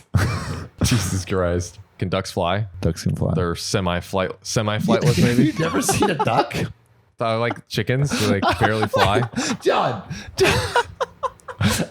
Can ducks barely fly? Oh, dude. John, are you telling me you've never Are they semi-flightless? John, you've never seen a duck? I've seen them like, swimming, They like the water. They don't like the air. It's Bro, obvious. There's ducks everywhere. You're telling me Bro, where do you always see a duck? You've never Water. seen a duck What fly. migrates south? I've seen a duck walk. Yeah, they swim there. You're saying these ducks swim. Dude, for sure. no, Bro, have you seen them little south. paddling? Bro, have you seen them do this? Like, they go crazy with their little flipper feet. Like, they go crazy. They'll put their heads under the water. Like, they're like the most swimmingest What birds, flies in maybe a other than V, pelicans. What flies in a V? Bro, birds. Easy. Next. What is a Next duck? question. Next question. What else you got? What about people that go duck hunting? Have you not seen like anything about that? Yeah, bro, I said semi-flightless. So they get a little takeoff period, you know what I mean? They're like, ah! Yeah, that's why they're flightless, because they start flying and then they just get It's so shot out of the easy. air right away. Yeah. Wow. They're sitting ducks in the air. Yeah, ducks can't fly. They only sit. I am literally planting my flag on that argument. right. Like, My coworker is upset that I refused to be her man of honor. I had to involve HR. Oh boy. HR's involved. This happened yesterday, and I'm still confused. Yesterday was my first day back to work after being off for 2 weeks. This is kind of important. One of my coworkers had gotten engaged the week before I left. When she announced at work, we all did the congratulations and happy for her type of things. Congrats! I thought it was over. So when I left for vacation, the last I knew, no plans had yet been made. By the way, this comes from user just a RN on the r/OK Storytime subreddit. Then yesterday, when I went back to my work, Boss K, let's say Boss Kim, and best friend L, Lisa, Kim and Lisa, said that coworker C, Chris, was looking for me. I asked what was up, and they weren't sure, but she was carrying a little gift bag. A few minutes later, Chris found me and asked how my vacation was. I was telling him about it, and she cut me off and said she had a very important question to ask. She handed a little gift bag and asked if I would be her best man of honor for her wedding. I thanked her and told her that typically this would traditionally go to a close female relationship. She responded that there was nothing traditional about her wedding, so it was all good. I looked over at Lisa and Kim, who were both trying to keep from laughing. I again thanked her, congratulated her, and told her that I wasn't interested in being part of her wedding party and that I would be happier being a guest in the audience. I swear, when I said this, it was when we watched her entire demeanor change. A flipped switch went off.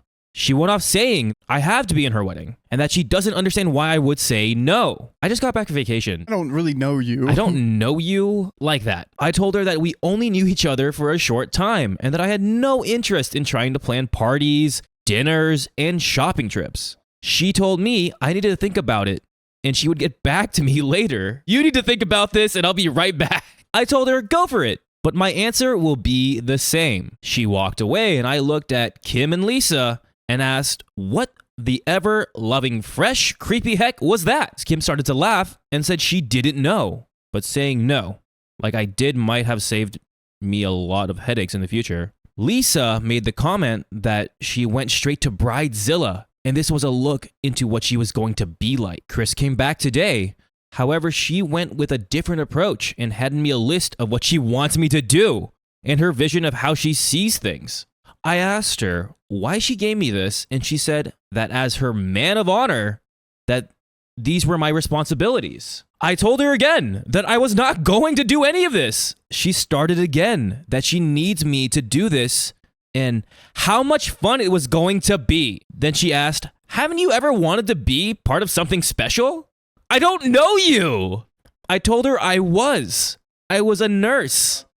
Enter Kim, who could sense that I needed help and told Chris one of her patients needed her help. I told Kim if this keeps up, I might need her help. She said she was already watching it and would intervene if I needed it. That's nice. I think you needed it at the very beginning. Oh, yeah. You're laughing over there, but guys, throw me a bone. I just got back. I don't want to be part of this. What did I miss? We aren't that close. She just transferred down to my unit from a different unit 6 months ago. I had no idea who she was until that point. Lisa is saying that she is close in age to me and she might feel that to be enough of a connection, which it's not. Did I miss something? When we were asked, are we supposed to automatically gush and jump up and down in excitement? Why is saying no a bad thing? There's an update. Clout.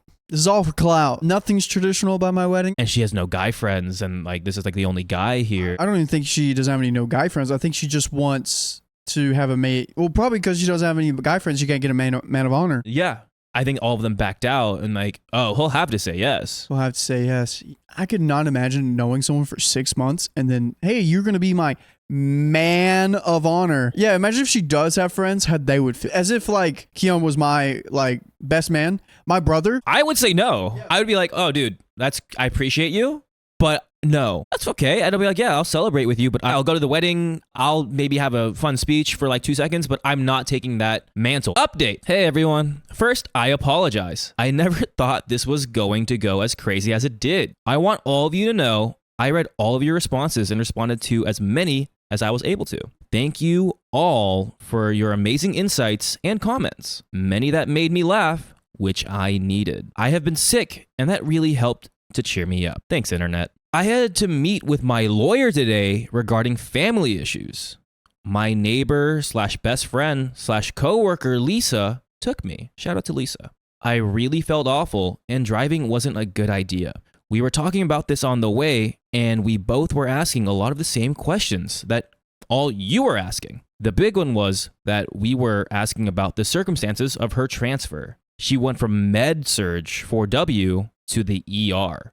To those who are in the medical field, I don't know what that means. It sounds like a lot, but maybe in the comments you guys know how crazy of a transfer that is. That is a huge change. I have to work tomorrow, so we will see what happens. But Lisa and I are going to ask Kim about the transfer and raise a couple of other concerns. After I got home from the meeting with my lawyer, I slept the rest of the day. Many of you asked about if Chris and I hang out outside of work. The answer is a flat no. I really don't know anything about her. I have helped her a few times with patients and different things, but that's in the workplace. But our relationship is 100% purely work-related. Oh, come on. We're more than just work buddies. We're buddies. That was why I was so surprised that she asked me to do this. It didn't seem like she was asking anymore. It seems like she's attacking, like forcing. That is why I was so surprised that she asked me about being the man of honor. I have a very small friend base, and in all honesty, I like to keep it that way. I really have no interest in being part of this. I'm not a wedding person. After reading so many Bridezilla stories and hearing about over-the-top weddings, they've become a huge turnoff to me. Spending tens of thousands to hundreds of thousands of dollars with insane, unrealistic demands that turn people against each other. Yeah, we've heard about those. Why? I would rather use that money and spend that time planning my next trip or vacation, which we never learned about. 2 weeks off? That's crazy. Many people said that I was being used as a token or a prop in a wedding or a gay best friend. I never really thought about it. I admit that I'm out and proud, but I'm not going to just pretend to be someone's friend just so they can fulfill some kind of fetish they have for wanting to have a gay best friend or some kind of status she feels the need to fulfill. Or she could pay you for it and be like, hey, bestie, I will do this for 10 grand. I would be your gay best friend. It takes me a lot to get offended, but if this were actually the case, I would really be rather offended. I was not put on the face of the earth to be someone's play toy. A lot of people have said that maybe she doesn't have a boyfriend. She does. She has brought him in before. If she has any insecurity, I don't understand it. She's attractive, smart, and knows her stuff. So I'm at a loss as to why she's acting like this. A lot of people say, go to HR. It's not even respectful anymore at this point. It's like, you're going, here's the list, do this, thanks. Love you, bye. I'm starting that process with my boss, Kim. Especially if both Lisa and Kim are your bosses, they already know what's going on. She's completely aware of the situation being with us, when all this happens. She has told me that she is watching the situation and will jump in if I need her to. I trust her completely. While Kim and HR can control the situation from the hospital, they can't control the situation from a personal level if she were maybe to follow me home or something like that. So I think that covers it all. I wish I could say this is over, but most likely there is more to come. Set your update me. Update 3. I keep forgetting to thank my boyfriend. He has been with me on this, but more in the background. First, when we were laughing about it, but when everything happened Thursday, he was there as well. Lisa was able to get him away from his unit for a little bit, for it'll be okay for a boyfriend hug. He stayed the night with me a couple of nights as well, also helping with me being sick. So yeah, I'm very lucky to have such a great support. This intro is going to be long, but I'm telling you about this for a reason, and later in this update, it will make sense. I'm hoping this will be done and that this will be the last of the whole situation. I was born into a family where I was referred to as an issue that needed to be dealt with. Ooh, That's not good. it's not fun. No. I lived in the shadows of my sister, who was the child my parents wanted. They wanted one child, which was a girl. That way, dad had his daddy girl and mom had her mommy little princess. Then I came along. Keep in mind that I'm 23, so back then my parents had options, but chose to not use any of those options. So instead, my parents raised my sister, and I was raised by a nanny who even to this day is one of the biggest influences in my life. And I am so grateful for her. She helped me with so much. I finally realized that all these years later, that by referring to as a issue that needed to be dealt with, that they stripped me of my humanity and individuality and self-worth as a person. I think that's why I have worked so hard to establish myself in my career and in my life as a way to become a person again and not to just be that issue that needed to be dealt with. This past Thursday, things came to a head with the bridezilla known as Chris. And the truth came out. All right, now we're getting somewhere. My best friend Lisa has been sticking close to me when we work together. If Chris was to start something, we weren't sure if she was going to leave it alone or start up again. I was really hoping that it was done, but she had to try one more time. I've been sick. I had a busy morning, so I really just wanted a few minutes to go to the bathroom, grab a quick snack, and maybe, I don't know, breathe. Chris came up and had her list and asked if I had a few minutes to talk about the wedding planning. I looked at her and told her again, no, that I was not interested in being part of her wedding and that I was not going to help in any way. And she needed to drop the subject and leave me alone. Again, she went into the whole thing of how I was going to do this and how much fun it was going to be. Does this look like I'm having fun? This is like I'm enjoying myself here. Here we go with that line all of you loved for the first time. Why in the ever-loving fresh is it so important for me to be your man of honor? I'm not interested and I'm not doing it. It is exactly as pretty much all of you told me it would be.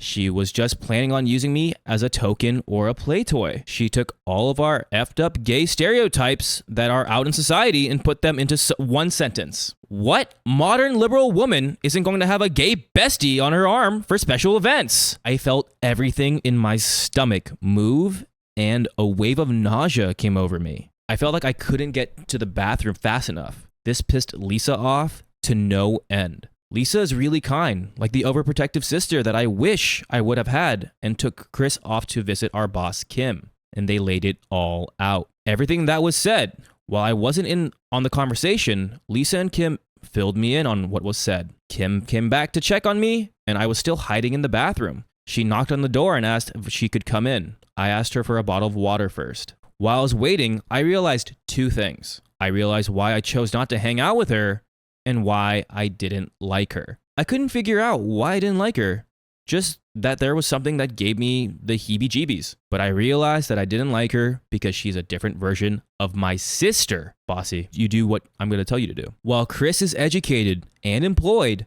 she doesn't care about other people and their feelings. She's like my sister in that sense. If she wants something bad enough, she'll figure it out how to get it. The second thing I realized was that she did exactly what my parents did to me. She completely dehumanized me and reduced me to an entity. Just kind of turned me into a token or a thing for her. I think the word that best describes it is I'm just a play toy. What really gets me, just like my sister, Chris doesn't think she did anything wrong and I'm being too sensitive and a delicate snowflake. Well, if you don't want to be a sensitive snowflake, you can join us every day live, 3 p.m. PST. Just tap our profile. We have a little bit more in the story, Riley. But again, like you said, you called it. Chris is scum. Yeah, disgusting, dude. The fact that, again, you heard the first thing was like, this is a different type of wedding. You're like, oh. Yeah, that's what they're using them for. Super sad, and I hate that you were looked at as just kind of an object or like something to boost their morale instead of as a human. You stood your ground. Good for you. And good on your friends, your boss friends. Shout out to you, OP. But let's just go ahead and finish off the story. The next day, an emergency meeting was held at work, and Chris is being suspended pending investigation. And a new transfer is being looked into. Kim made the request for her to be terminated. The director of emergency nursing said this was a last resort, but she was going to be looking into options, which could be sending her to a new hospital or facility. This didn't go over well with me. I asked what would happen if she did the exact same thing to someone different. She didn't really give me an answer, but she said she still needs to look into a few things, and at this point, she is suspended. Anyway, here it is. I'm still pretty sick and had to work this weekend. If I can, I'll respond. I want to thank everyone for all the amazing support. I am going back to my lawyer to see if he can figure out how to send her a cease and desist letter to make sure she doesn't contact me. I'm heading to bed. Have a good night. And that's the end of it. That's the end of it. Awesome workplace. I think we've seen enough Grey's Anatomy to know, like, yeah, maybe it is real. Maybe the diseases here are better than some of the people here. Well, I think maybe if she's getting transferred, they'll have like a little like asterisk for Chris or against C for this story that, hey, she's got some problems. Like, she does her job well, but other than that, she got no friends and she's got problems. But that's the end of the story, guys. Again, don't be forced into a wedding that you don't know the person. That's the moral of the story. Just say no. Don't be coerced or be forced to, do something, especially if you don't know the person. So that's it. My husband's coworkers thought that my sister was his wife because he told them that. Sister wife. Well, This is my sister wife. I'm really struggling right now and could use some advice from people who aren't in my immediate circle because I am too embarrassed to talk to anyone else about it. By the way, this comes from leading historian 9313 on the r/OKStorytime subreddit. So I'm 30 and I've been married to my husband, 32 male, for 5 years. We've been together for 7 years and we met back in college. He was the first guy who made me feel comfortable in my own skin. I've always been more of a tomboy into sports, preferring jeans over dresses. Jeans. And my body's more on the athletic side. Growing up that way wasn't always easy, but my husband loved me for who I am and never made me feel like I needed to change. I really thought that I had found my perfect partner.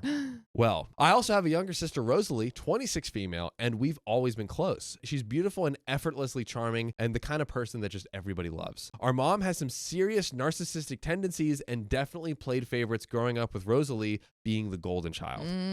It wasn't her fault and she never asked for the attention. In fact, she's always been super kind and supportive, even though she's the type who avoids confrontation and puts herself last to make others happy. So we've never really had any issues between all of those comparisons growing up, leaving me with insecurities that I've never fully shaken. You guys gotta hash it out. Gotta hash it out. And good on you for she's not attacking her for it. Yeah. So good on you. About 2 months ago, Rosalie's long-term partner left after finding out she was pregnant. Ooh. Oh, with whose baby? With whose baby? That's a good hit it, Riley. Conspiracy theory. Yes, he knew without me saying it. Conspiracy theory. That's his baby. Oh. Well, she was devastated, and we agreed that she could move in with us for a while to get her back on her feet. Hopefully not back on her back with her husband. So she's been staying with us ever since. Hey, yo. And at first, everything seemed fine. My husband didn't seem to act differently, so I didn't suspect that anything was wrong. And 1-ish months ago, I asked Rosalie to drop something off for my husband at work because I was swamped. I didn't think much of it and that it would just save me some time. Well, she did, and it turns out that when she got there, everyone assumed that she was his wife. They congratulated him on his beautiful wife and their soon-to-be son. Instead of correcting all of them, he went along with it. What? He's like, yeah, that's my wife. That's my kid. That's my wife and my son. He's like, hey, it's too much to explain. Unless it freaking is his wife and his son. Now, he admitted that he liked how his coworkers reacted to having a beautiful wife and baby. Oh, you already have a beautiful wife. And that made him feel... That is... Why would you ever admit that? Bro, Freudian slipped right into jail. Right into husband prison. Freudian slipped right into those prison orange jumpsuits. Orange is not the new black for you, my friend. One of his coworkers asked him where his wife was at the event, and since Rosalie had already dropped by once before, they assumed that she was his wife and he didn't correct them. It made him feel validated, like he was living up to some ideal that I guess I don't fit into. I think you have to immediately divorce this man. Dude, I'm just curious to know what is like clinically wrong with his brain. Like, why would he say all of this? What does he get from this? I think maybe he's always felt this way and it's just built. And then he gets this weird, not out, but weird way to like act on these feelings by saying that his freaking sister-in-law is his wife. Yeah. And that the baby is his. Yes, fantasizing about it. Do you still feel at this point that the baby is his? I honestly don't think it is his baby. I think he's just fantasizing about it. Because like the coworkers are just like, yeah, oh, this woman's coming into the office multiple times. She's pregnant. Never assume. Yeah. But I see the logic behind people. The question, assuming. why is she there? She was dropping something off for OP just to save OP answer. time. That's why. But hey, listen, the story's not over yet. Story ain't over. Story ain't over yet. I didn't find out about any of this until a few nights ago. We were out for dinner celebrating our anniversary when we ran into one of his coworkers at the restaurant on their anniversary. The guy asked my husband where his wife was. And when my husband said something vague about her being busy, I just felt the ground had dropped out from under me. On your anniversary. In front of her?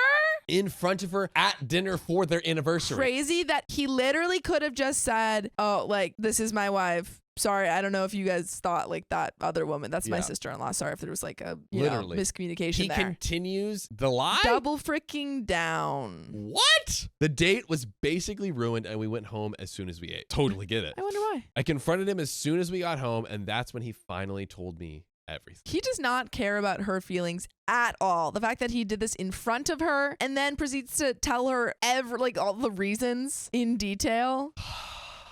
This man ain't worth crap. But I think we were at the top of the roller coaster of horror and it's about to just nosedive straight down. Oh no. To say I'm devastated? Well, that would be an understatement. My husband and I had always agreed on being child-free. We had that discussion early on in our relationship and I thought we were on the same page. I don't have a desire to be a mom myself, partly because I have PCOS. PCOS? You know what that is? Could you look that up real quick? Yeesh. Parental child. No. It's like no, it's like it's the like a reproductive yeah. thing. Yes. Polycyclic ovary Cystic. syndrome. Yes. Polycyclic ovary syndrome. There's polycystic. Sorry. Psychic, dude. Who's looking at the Google right now? I know, but who's looking at it and reading it right now? I believe you. And who's not? I believe you. I just I was wrong. Yep. Is it Polycyclic. Because I thought we had talked about, maybe I'm thinking of another one. There's ovarian cysts. Yeah, For sure. but yeah, maybe that's for that one as well. I thought we talked about this. Polycyclic, dude. That says polycystic. That's polycyclic. It says polycystic. I was Who's reading it and who's not? Me. It says polycystic. Because I have polycystic ovary syndrome and I know that it would be difficult for me to conceive. But now it feels like my husband's been using my sister to live out some fantasy life that I could never give him. Wow. Rosalie had no idea about any of this. When I told her, she was horrified. Yeah, I thought she was still there in the office as he was parading her around. So seems like she could be completely innocent here. She kept apologizing even though none of this is her fault. She feels awful and has even offered to move out, but I can't ask her to do that. She's already going through so much and I want to be there for her, but it's so awkward now. I can see how guilty and uncomfortable she feels about being in the middle of this mess. The situation also ripped open old wounds I thought that I had healed. I spent most of my 20s in therapy working on my self-esteem and trying to overcome these insecurities, especially the ones tied to growing up in Rosalie's shadow. Yeah, like the husband should know this. Yeah. Well, he doesn't care. He literally has proven time and time and again that he does not care about OP's feelings. Is his either subconscious or just his evil secret thing to just blow up this relationship? I think so. I don't think he cares about the relationship. I think he's only looking at his own image. Yes. Oh my God. I thought I'd finally come to a place where I could love myself for who I am, but now it feels like all that progress has been undone. Years of therapy feel wasted and I'm back to square one, questioning my worth and my place in my husband's life. Hot take, maybe you deserve a man who doesn't do this and that man is trash. Hot take, you do deserve that man. Whoa. Hotter take. Hotter take. It's getting hot in here. So dump your husband. Dump him, dump him, throw him out the door. My husband. Yeah. My husband and I aren't even sleeping in the same bed, and we've barely spoken to each other. The trust we once had feels shattered, and I have no idea how to even start repairing it. I feel so betrayed. If he can lie about something like this, what else is he hiding? Did he think I wasn't good enough to be introduced to his colleagues? And why has he never talked about his work friends before? I'm starting to wonder if he's been hiding me because he's embarrassed by who I am. Ouch. The whole thing has dragged up every insecurity I've ever had. I've always felt like I didn't measure up to Rosalie, even though she hasn't done anything to make me feel that way. But now it just feels like my husband has confirmed my worst fears, that he chose to pretend Rosalie was my wife because she fits some sort of ideal image that I do not. God, if you're going to do this, at least do this with like someone coming by delivering a package, you know, Yeah. not her sister who she's lived in her shadow and has like all this Literally childhood has trauma from. insecurities about. And he's like, yep, we got to choose her. Brother, I honestly don't know how to move forward from this. I love my husband and I want to believe this was just a huge mistake, but it feels like so much more than that. I'm also worried about how this is affecting Rosalie. She's been nothing but supportive, but I can see how uncomfortable and guilty she feels being in the middle of this. No, incredibly. I would feel so. I'd be like, I'm sorry for like, you know, kind of ruining your marriage, even though I did nothing. Exactly, right? Like Yeah. it's because you're there, but it's completely not your Yeah, fault. it's not your fault. But it is your fault if you don't tap our profile to join our live every weekday at 3 p.m. PST. Just tap it. Just tap it. But before we finish this story, and might be a saucy conclusion here, Ooh-wee. if I do say so myself, as of right now, what do you think we do? I mean, this is drudged up like Yeah. it seems like very, but on the surface it can seem like maybe less serious. But when you really think about It's it, and very like, sinister. I mean, it's very sinister, undoing, like OP right now is like, if I feel like all of my therapy has been wiped away Yeah. for years of work. I think divorce. I don't think this is like a thing where someone's made a mistake. This is something he readily admitted to her, that he, you know, saw her sister as more acceptable to talk about in front. Like he's ashamed of her. Yes. And if you don't want your partner to ever be ashamed of you. So yeah, I definitely think divorce is on the horizon. Why do they stay? Why do I they don't stay, know. Sophia? I don't know. I It's just like- ease because the Yeah. unknown is scary. I guess, yeah, just like not shaking things up or whatever. Yeah, they want to keep it unshaken. Dude, unshaken, not stirred. Unshaken and And not shaken and no not stirred. movement at all. Just straight glass. Absolutely no movement. stagnant. Well, let's finish this godforsaken story. Finish us. Finish us. I'm really struggling here. How do I even begin to address this with my husband without it turning into a huge fight? I feel so low. I can't stand the idea of our relationship ending. I love this man more than anything. He keeps saying sorry and trying to plan date nights. I'm honestly not in the mood for any of it. I've cried 2 times and I've binge ate more than I have ever before. How do I live my life not knowing I'm possibly not enough for my husband? The thing is that you will be enough for someone else. Yes. And it's mostly just learning that you're enough for you. One, you don't have to be good enough for other people. Yeah, 100%. It's got to 100%. come, that self-love is the first step. Indeed. And this guy's trash. He's the worst. Big, stinky, smelly man trash. Yucky, yucky, yuck. And you need to take him out. Get him out of here. Put him on the curb. Put him on the curb. Where he belongs. Let where the garbage he man belongs. manhandle him Yeah. and toss him over to the big Maybe he'll thing. bring them to the office. Yeah, and take your dump truck elsewhere. Dump it on someone who deserves it, Yup. sister. But that is the end of that story. It is. I have one closing question for you. Mm-hmm. So OP right now in her current, and this seems like very recent after all this has happened, right? So like kind of fresh off of the, you know, finding out everything here. Mhm. She's like, I can't stand the idea of leaving him. Is it maybe a move to like where she's like, hey, I need space right now, and just like give me as much space as possible and give herself some time to kind of like, Yes. because I'm almost like if she goes to like try and resolve it right now, that urge inside of her that's like, but I love him more than anything. Yeah. Like I want to stay. Like I feel like she might like impulsively try to like do this whole gear up to stay in the relationship versus like giving herself some time, not even leaving, but just like having space away from him. Well, I mean, just divorce proceedings in general are very taxing, and Yeah. she might not be in the emotional state to do so. So I think Yes. just saying we're gonna separate while I kind of sort through my feelings. I'm wondering if she's even ready for that now. People do say all the time, it's like, I love them, but I can't. Yeah, I can't be do around with them. I think that's what she should do. I be agree. honest. I concur. My husband told his coworkers I was his sister. I think he's cheating. Awkward. So my husband, I'll call him Josh, and I have been together for 6 years, married for 4, and we don't have kids. We have a really healthy and communicative relationship, both pretty easygoing, and I really love him. By the way, this comes from Throwaway Takeaway Crab on the Best of Redditor Updates subreddit. So he started working at a large accounting firm about 3 years ago, and from what he tells me, he loves it there. He's made a lot of friends through his job, and he goes out with them for drinks and social events quite often, and I've been totally okay with that. I'm quite introverted, so I've never been interested in meeting his colleagues or work friends, nor have I asked to. In my work world, you are my sister. In my Yeah. personal life, I don't know. There's Naima has different- no idea that I'm a man, actually. Hey, Sam. Gender neutral name. I've got my own circle of friends, and I'm fine with us having separate friend groups. After what happened yesterday, though, it only occurred to me that he has never actually asked me if I'd like to meet any of them or go to one of his work events. I guess that's important context. Quick question to y'all in the comments: red flag or not? John, what do you think? Like, I feel, it's almost like it just happens naturally.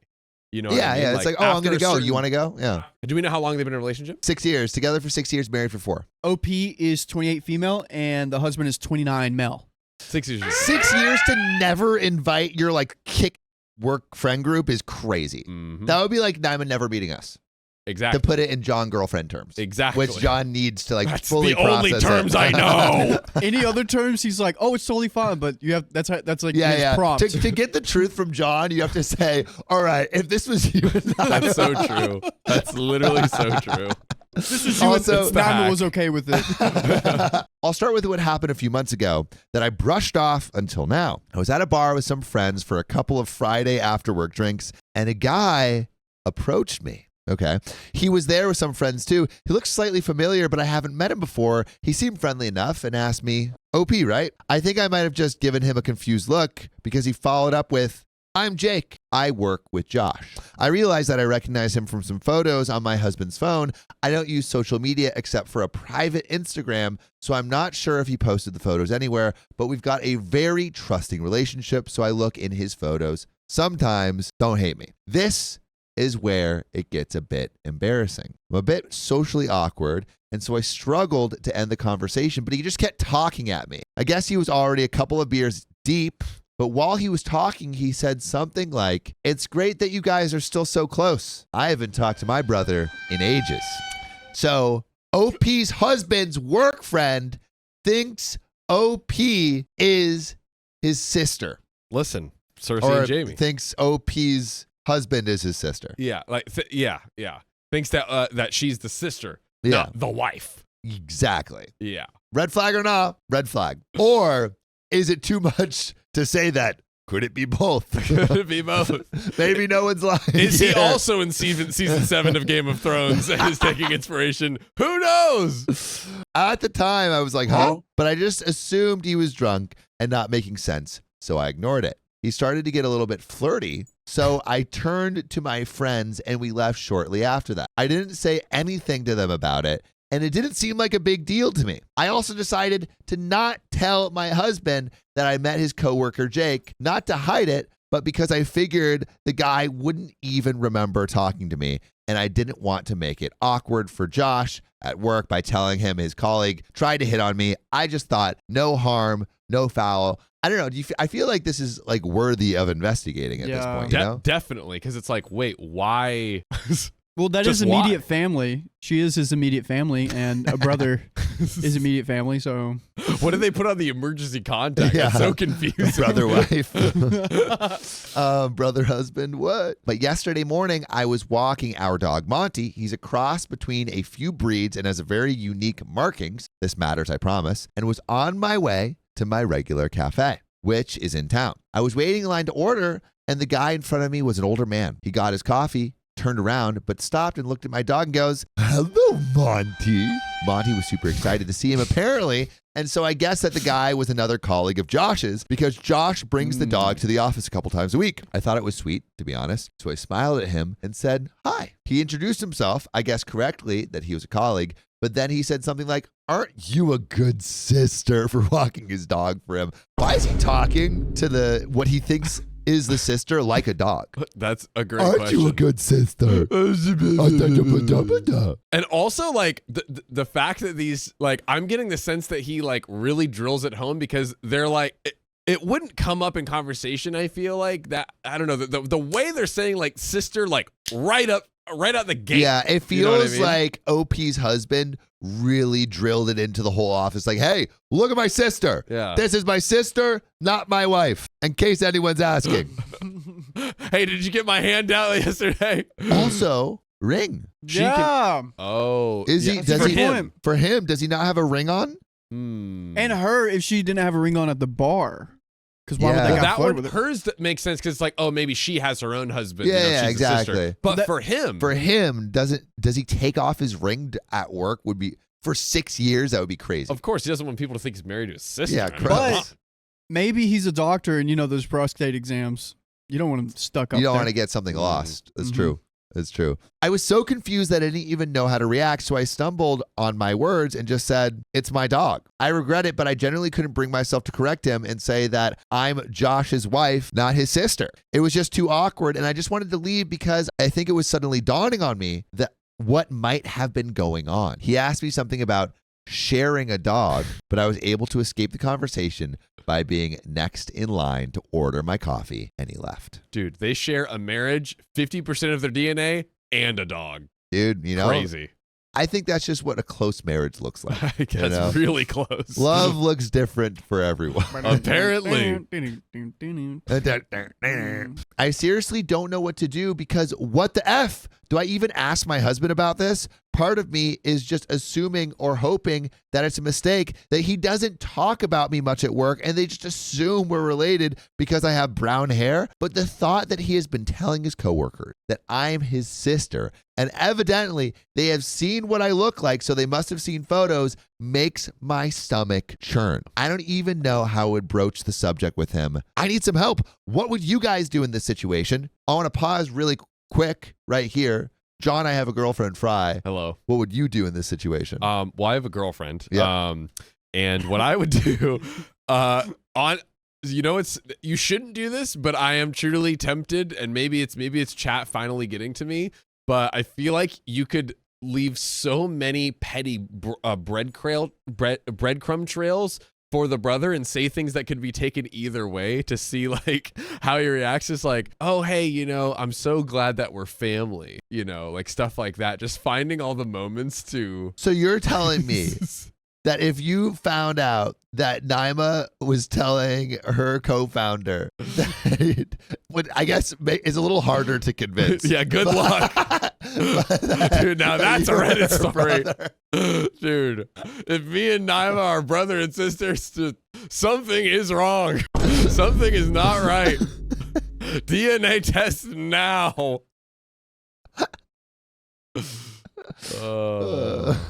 But yeah, For context, John and Naima look different. I'll let you put those puzzle pieces together. Yeah. Very different. Yeah. I need some help. What would you guys do in this situation? I want to know what y'all would think. Amalath Lare says, and say, "Hey, brother." Amalath Lare says, "I'd go to his job." Heather Nicole says, "I would have been so much more likely to say that's my husband."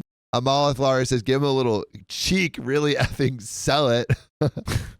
But let's keep going in the story and see what happens. Yep. So I've only told one friend what happened because it's so weird and embarrassing, and she has jumped straight to time to plot his downfall because she's my ride or die, love her, but I don't want to immediately assume the worst or ruin my marriage over something that could be nothing. Well, if it's nothing, it won't ruin your marriage by saying like, "Why have you told all of your coworkers that I'm your sister?" It's like, yeah, I just did it. Yeah, it's hotter that way.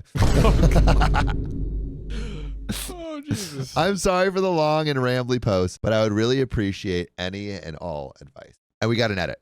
Yeah, we got And a lot update. more. We got a lot more. This is this is just the beginning. Oh, This yeah. is the very beginning of the saga. We have quite the whirlwind for you. But John, really quick, as it stands right now, and maybe we do a poll, what do you think is happening here? Do you think he's cheating or not? Yeah, I'm just like I'm trying to understand. Yeah, so if he is cheating, the motive is I can explain and still talk about her, but like I'm almost like, why not just hide it at that point if you really are cheating? Because like if they know like who she is, what are the chances of, you know, like I think it is cheating, but I'm like I feel like it's just such a stupid way to like try to cheat. I mean, We're good. is it that stupid if he's been getting away with it for 6 years? You know, good point. I think he is cheating, but I don't know. Just a wild move to make. I'm not easily surprised on this show. This one kind of surprises me. Yeah, I think high potential for cheating. Would love to know what y'all think. We could put a poll up, cheating or not.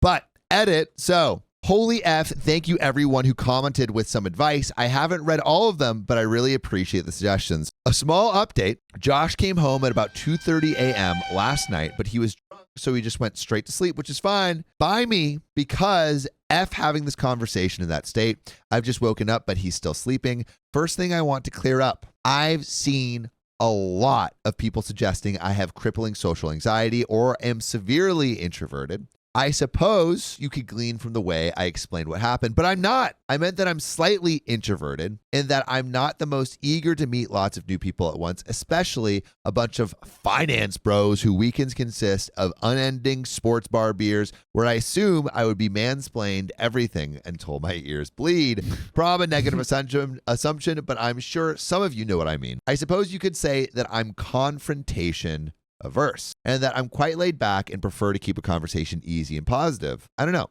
I don't like it when things are awkward, and correcting people when people misrecognize me is one of those things, but I'm not terrified of confrontation. Also, my husband and I do share some mutual friends. I didn't explain that well, but our lives are not entirely separate. The way he acts towards me around our mutual friends is extremely affectionate and normal. It is only his work friends that I've never interacted with. I've also seen some people suggest that what is going on is equivalent to my husband beating me. I feel like that's a little bit far. Reddit's like, someone's like, oh, I'm a little shy. And then Reddit's like, what? Do you ever leave your house?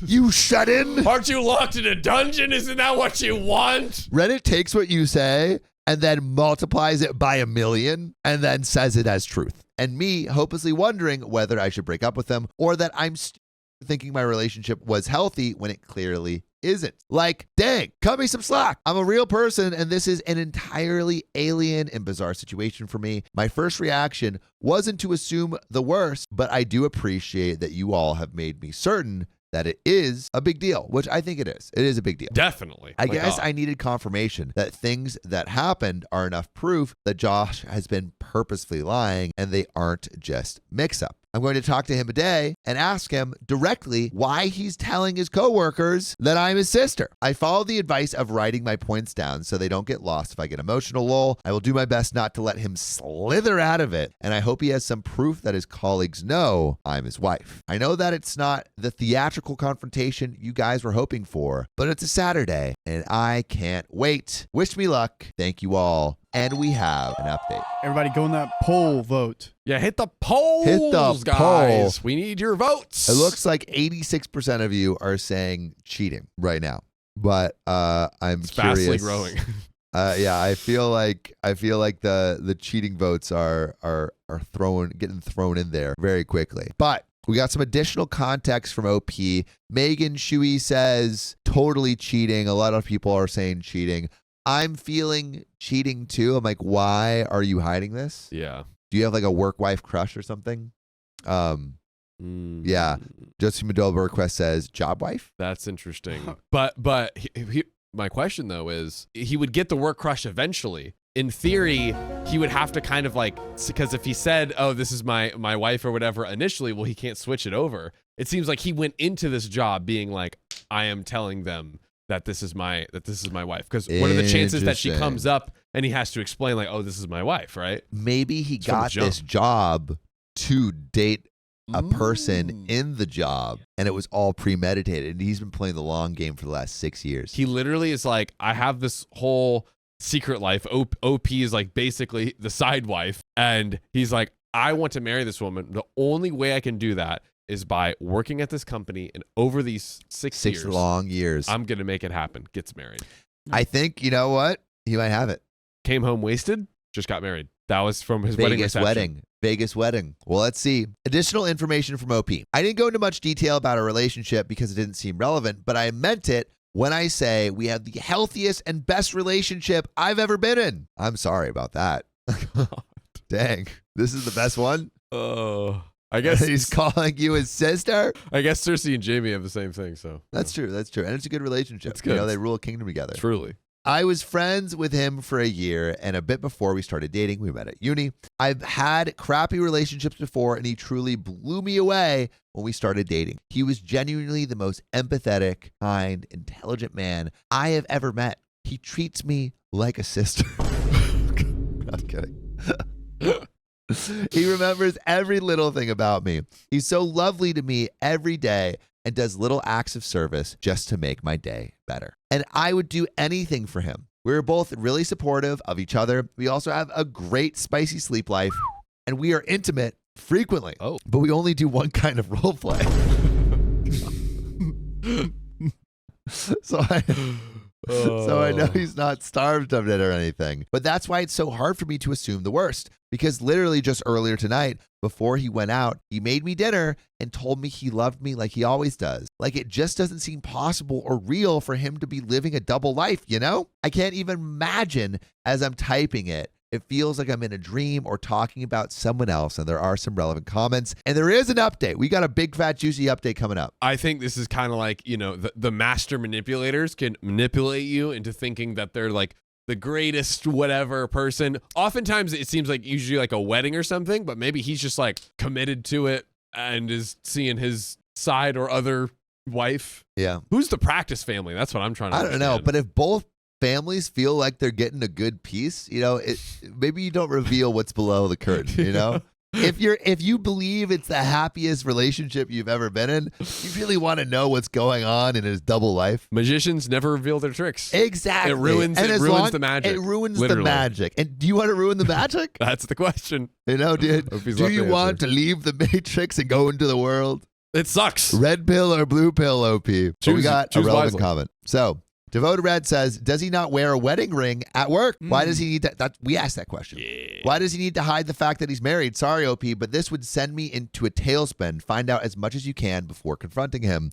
OP says, this is where I'm at right now. I'm tailspinning, reading these comments and starting to think I'm stupid because it seems so obvious from an outside perspective, but I know him so well. I'm just finding it so hard to fathom he would even do something like this. And Subspace's Good Space says, I think you are underreacting here. Ooh. There is literally no good reason he has told all his coworkers you are his sister. I am so sorry. You could choose to ask him why, or you could just leave. John, I have a girlfriend, Fry. Would you just leave, or would you ask why? Ask why, but I think going into those conversations, it's like assuming what I think is true. In what world and what reason you're either so ashamed of me that you don't want people to know about me, you're either or you're cheating on me. Like none of the options are good. No. And all of the options are divorce worthy, because it's like if you're still ashamed of me after 6 years, there's really no point. Like even honestly, I don't want to be in that relationship. Like talk about it, but and I usually know we always say counseling, but I'm like, if you've been cheating or ashamed of me for like those 6 years, there's just no point. There's just no point.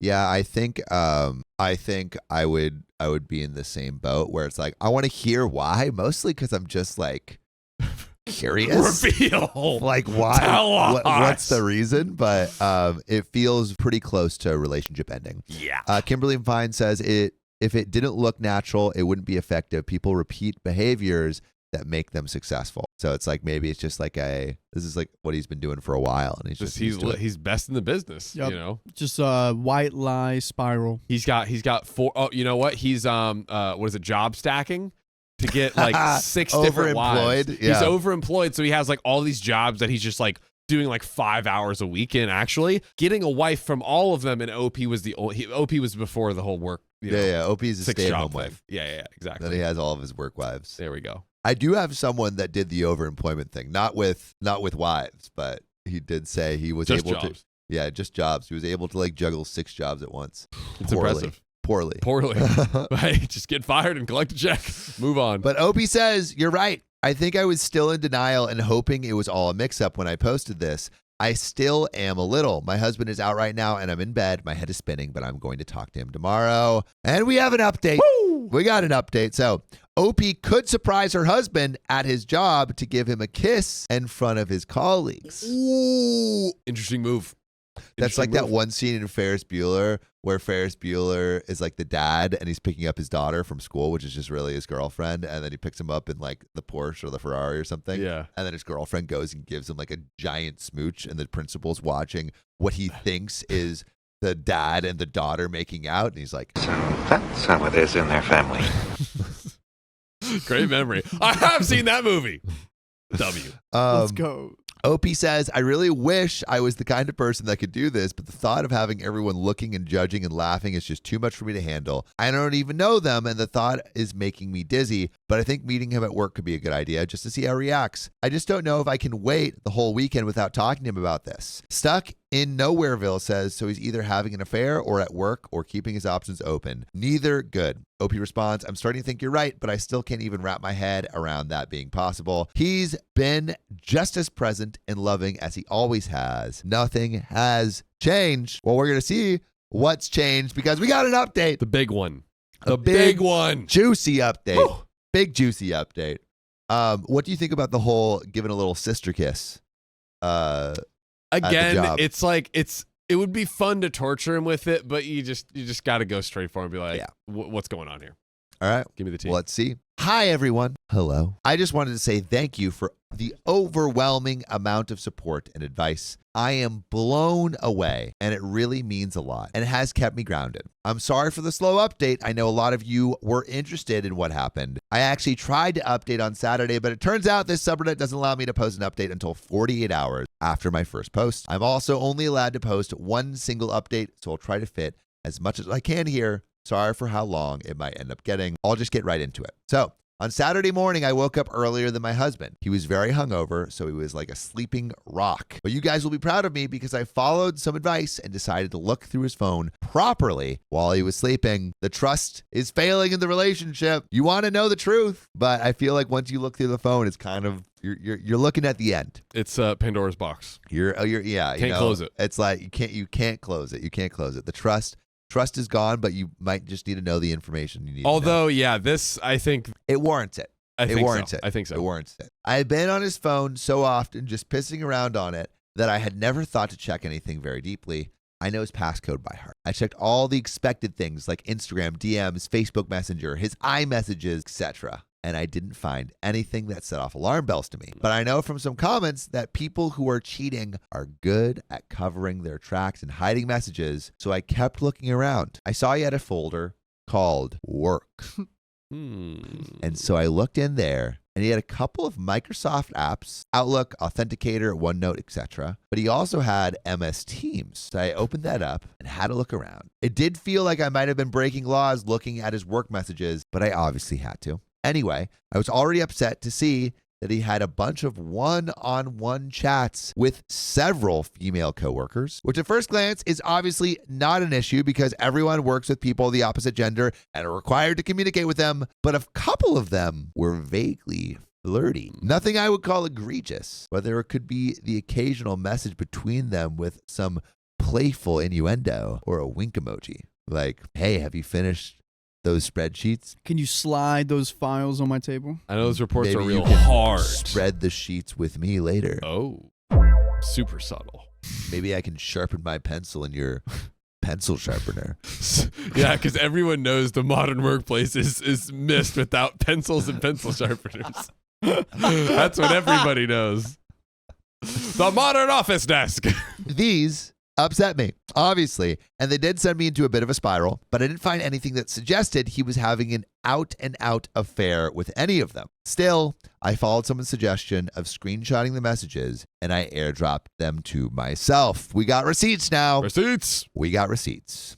I still wanted some evidence of the lie, though. Some proof of Josh telling someone that I was his sister directly. A commenter suggested, Jellyba says, so are these examples of Sam's work texts? Sending winky faces to John and Riley. Yes. And little booty pics. Mm-hmm. Yeah. A lot of peaches. Big booty pics. A commenter suggested that I go through his messages and search for keyword sister. Smart. Yes. That's genius. I wanted to reply to your comment and say thank you for the idea, but the post was locked, so I couldn't, but thank you. So I searched for sis on MS Teams, hoping to find results for both sister and sis. A bunch of messages from all hands group chats or one-on-one chats came up from other people, all unrelated about their own sisters or whatever, but my heart dropped out of my butt when I saw there was a direct message from Jake, the guy from the bar, to Josh from a Monday a few months ago. Jake's message said, ran into your sis at the bar on Friday. She's single, right? And my husband had the effing gall to reply, nah, she's married, bro. Oh, It's so painful because he didn't lie in his response, and it's like makes your skin crawl. She's married, bro. Oh. wait till he finds out that it's with you. That's gonna be crazy. That's gonna be wild. So, do we have enough information to do a little breakup? Yeah, well, I think like You still want to know. You still want to have the I would probably conversation. go like confront it. Like, what is this? In the back of my mind, I'm like, I'm already prepared to break up, but I honestly just for just pure curiosity's sake, I'm like, what was your motivation? Like, why did you do this? This is insane. Get that, and then I will almost certainly be unsatisfied and freaking dip. Speaking of dipping, Oh, John has to go. John has to leave. dip. guys, my old withered knees need some care. Okay? Yeah, how's that been going, by the way? Are you So, feeling better? It's feeling better, but like I'll work out and it'll hurt a lot and be inflamed a lot more than it was pre-Paris. So trying to. Are trying you to figure it doing out. like the knee exercises at the gym? I did my first leg day, and that made it a lot more like inflamed than like doing leg days prior. Right. Okay. So, but like overall, like fine, like it works, but it's just like it is more painful in a totally manageable way. So I'm just, I'm going for the bionic knee. I'm trying to figure out like how do I turn it into a super knee? Yeah. Get all the muscles going. All the muscles. Just have like just roids directly to the knee. A mountain of you got like a Rick and quads. Morty arm, but a leg. Exactly. Just knee bulging Just with left- testosterone. Left leg going crazy. What is he doing with that left leg? That's the goal. So yeah. All right, we'll get the hell out of here. I have to leave you guys. Love you. Bye. Should we get Sophia in here? Sophia. We got some donos real quick. Oh yeah, let's hit some donos. There's more to this story, but we're just gonna read some donos while Sophia's coming in. Love all of you, but Sam has a special place in my heart for being my therapist doppelganger. From the face to the voice to the advice and tone, I get therapy through both streams and my therapist now. I'm glad your super sexy therapist could give you such great advice, and that I could too. Mother's daughter, thanks for the $2 on YouTube, and Amy, thanks for the $5. FYI, Sam, we're also starting Johnny Fry's 4D chess club. Everyone is going to be fit and smart by doing cardio bunny and 4D chess stuff with zero problem. That's what I like. Oh, 4D chess club actually kind of sounds lit. Have you seen the chess/boxing stuff? No. Where basically you have a round of boxing, and then after that you play a game of chess, and whoever gets knocked out or checkmated loses. Oh, so it's like you're like competing on two fronts? Yeah, physically and mentally. Whoa, I kind of like that. I like that a lot. You Here's look the 1 cute, point. Fia. Thanks. Give me a little TLDR. All right. It's actually pretty simple. TLDR is OP's husband has been telling everyone at work that she is his sister. Oh, that's not good. Yeah, which is fairly whack. That's very whack. More than fairly. And now, like, his coworkers have been going up to OP and being like, "Oh, like you're like his sister, right?" And what has she been saying? Has she been saying She's been no? like, She hasn't been saying anything. She's been like Damn. confused. Not good. Is he cheating?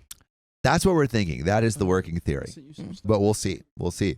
Oh, and what we just found out is she's like been like digging through his messages. Yeah. And she was looking for anything, like anywhere that was talking about sister, nothing on messages, but on Microsoft Teams, one of his coworkers was like, I bumped into your sister at the bar the other day. She's single, right? And my husband has the effing gall to reply, nah, she's married.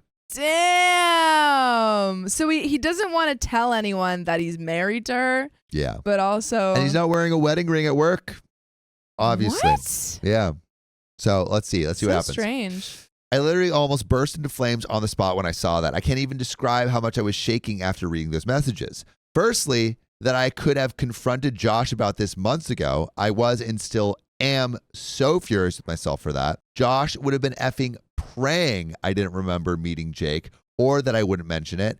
And he would have been counting his lucky stars that I never did, but probably thought he was hot for getting away with that, and I nearly burnt a hole through the floor thinking about it, lol. But secondly, I was just in shock that he had the balls to tell this guy that I'm the one who is married because he doesn't want anyone having it on with me, but he is allowed to coyly flirt with every effing woman in the office. Also, he was like sending winky faces to office women. Ew. Also just weird in general, even if he wasn't married. Yeah, I think so too. Anyway, I kept going back through the search results on MS Teams, and eventually I got far back as 2-ish years ago, and I did, in fact, find a message from Josh himself to the group chat. It said, me and sis and Nusa Dua. I clicked on that and saw they had sent it alongside a bunch of photos of him and I from our holiday to Bali. Also, he's been at this job for 6 years. We went to Bali for our second anniversary. I thought he probably chose those photos because he's shirtless and had been working out, so he looked hot in all of them. I was in tears seeing all of this. Obviously, I took screenshots of those two and airdropped all the screenshots to myself. Needless to say, I was devastated, and I still am, to see all of that.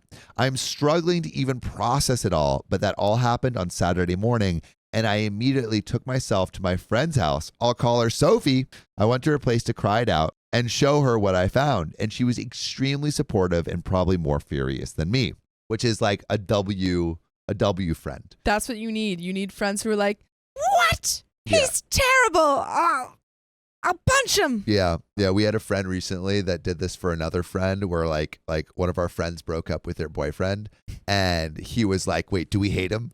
And it was like it's the type of energy you need. Yeah, that's the kind of energy you need. So at around 1:30, I got a phone call from Josh and I hung it up immediately. He sent me a few messages along the lines of, where are you, baby? I'm ordering food. Want some? Sad to not wake up to you this morning. Cut your BS. This is what she does. She takes a picture of those texts and then on Instagram, she follows everyone from the office on Instagram. And then she posts it and says underneath it, just sibling behavior. Or sends her sex tape to the whole office.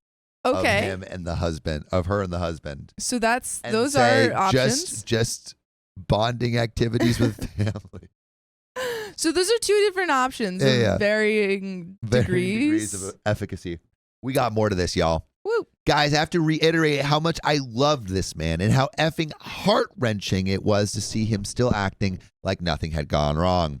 It took so much willpower to not just pretend none of it had ever happened and go home to him. I know a lot of you will yell at me and accuse me of being terrified confronting him about this, which is not true. Please have some empathy. It takes me time to process my emotions, and I wouldn't have been able to form a sentence if I tried to confront him immediately after seeing those messages. I needed some time away with Sophie to recollect myself, and so I stayed the night at her place. She ordered us Chinese, and she helped me plan how I would confront him. Damn. Also, Abuzz Slither, it was a joke. It was a joke. I'm not advocating to actually do that.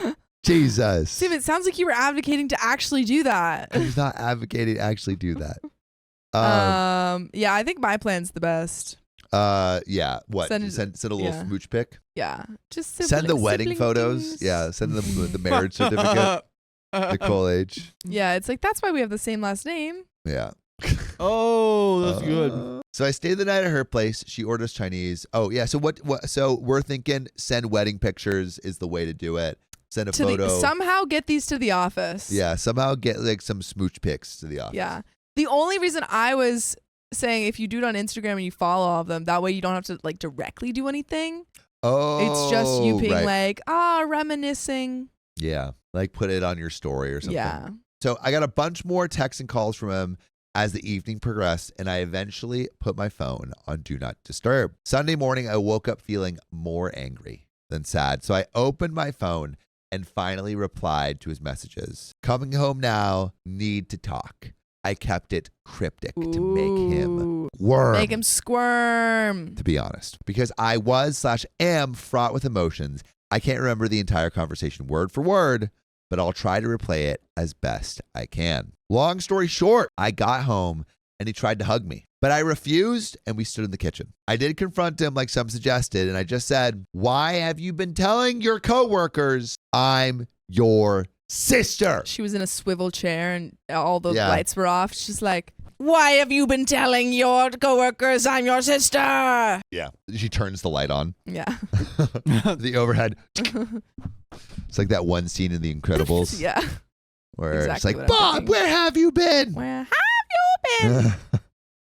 No note.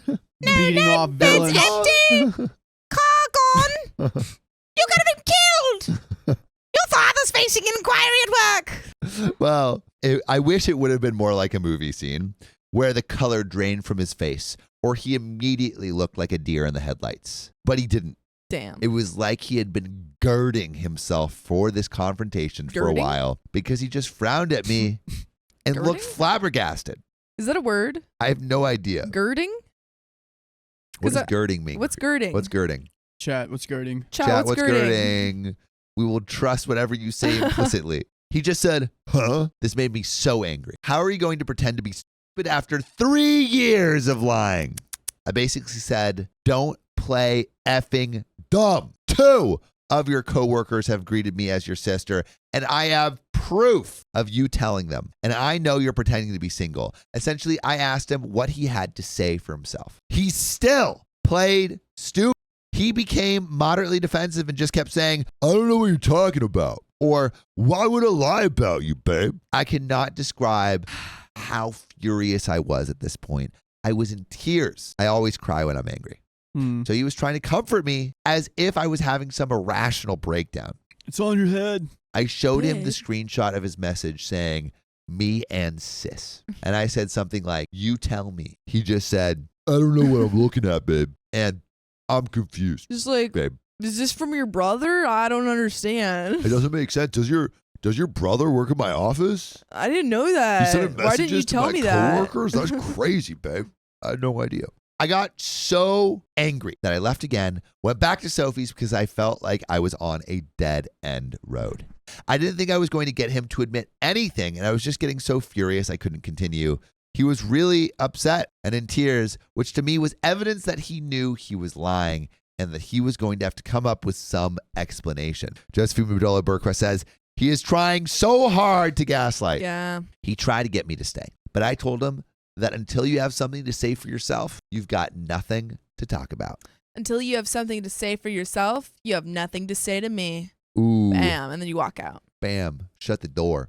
At around 8:30ish, he called me again, and I did pick up. He basically asked for us to talk, and he said he has some things to say. So I went back to our apartment. He had written out a bunch of stuff on a piece of paper as if he had a prepared speech and sat me down on the couch. He asked me not to say anything while he was explaining himself. Dude, this is going to be the explanation/performance of a lifetime. Mm-hmm. I wish we knew what he did, What do you mean? because it might be more financially beneficial for him to refer to her as sister Oh, rather than wife. Oh, Like if he's a- like, he's a like spicy so he can dancer? climb the corporate ladder. Yeah. Because he has to bang his way up to the top.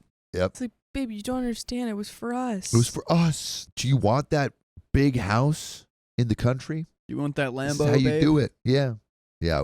If there's one thing we know about OP is she wants the Lambo. That's one She thing. wants the I the think that red was in the Bugatti. title. yeah. I want the Lambo. I want the Lambo, and I want my husband to do whatever it takes. I'll write down the gist of what he said in bullet points. He started by apologizing relentlessly and admitting that he pretended to be before because he couldn't immediately think of something to say for himself. As in, he couldn't immediately think of a good excuse. He's like, wait, sorry, 1 second. It's not that I'm coming up with the excuse, the response right now. Just It's give that me I a minute. need time to come up with it for later. For later. Babe, Thank and it's you. because I care so much that I want to gaslight you. Like, Yeah. I wouldn't gaslight you if I didn't care. Think Yeah. about that, babe. If I didn't care, I would just break up with you. So you're welcome. So you're welcome. Sticking around. You're going to get that Lambo, babe. He said that immediately after he started at his job, he realized the atmosphere was like a frat house. All of his team members were men in their 20s and 30s that were single and F-boys, his words. He noticed that one guy in their team that was married would either get picked on or essentially excluded from any and all social interactions. Maybe that guy was lame. That included getting lunch, inside jokes, going out on Friday, etc. These guys were friendly and welcoming to Josh, and he admitted that he was desperate to fit in with them. He hated feeling like fresh meat, so he was scared that saying he was married would alienate him from his coworkers. And at first, he just never mentioned that he was married. He said he did wear his wedding ring and that they had never pointed it out. A few months in, they were all out drinking. He admitted that after one of his workmates saw a picture of him and I on his lock screen, they asked who that was. And in a moment of panic, he said, "My sister, bro." None of this is making me feel bad for him. He was really apologetic at this point, and he was crying a lot. Good. He's like, if I'm sniveling so hard, maybe she'll take me back. He couldn't even look at me, and he was just reading what he had wrote down. Anyway, he said from then on, he basically dug himself deeper and deeper because they kept grilling him about me and wanting to see more pictures of me. He said he had let it go on too long and that he didn't have the balls to admit the lie. They would always bring me up and ask crap like, "Did you give her my number yet, bro?" Damn. Or joke that they had slept with me, etc. Sounds like a great work environment. So when he got that message from Jake, he essentially thought it was just him taking the piss, but he didn't like the jokes they made about me and said that I was married in hopes they would stop. They did not. He said that this wasn't the first time he told them I was married. In fact, he had said so pretty much immediately after saying I was his sister. He said that those pictures of us in Nusa Dua were the only pictures that he had purposefully sent and deliberately lied about. After that, he called an endless barrage of pestering from his colleagues to share the pics from his holiday. He said that he was really ashamed that he did that. He told me he had never had an affair or even consider it. The messages between him and his female colleagues were banter, It's just banter, babes. and that it was commonplace to talk to people like that in the office. Yeah, because it sounds like all of the men in your office suck. Yeah. That doesn't mean it's good. Those were just because him it's talking to commonplace. women. No, I know, but I feel like he's saying, "Oh, it's commonplace in the office for Yeah, the men banter. to banter like that." Doesn't mean it's good. I mean, we banter in the office. we banter. We banter. Or But with professional love. banter.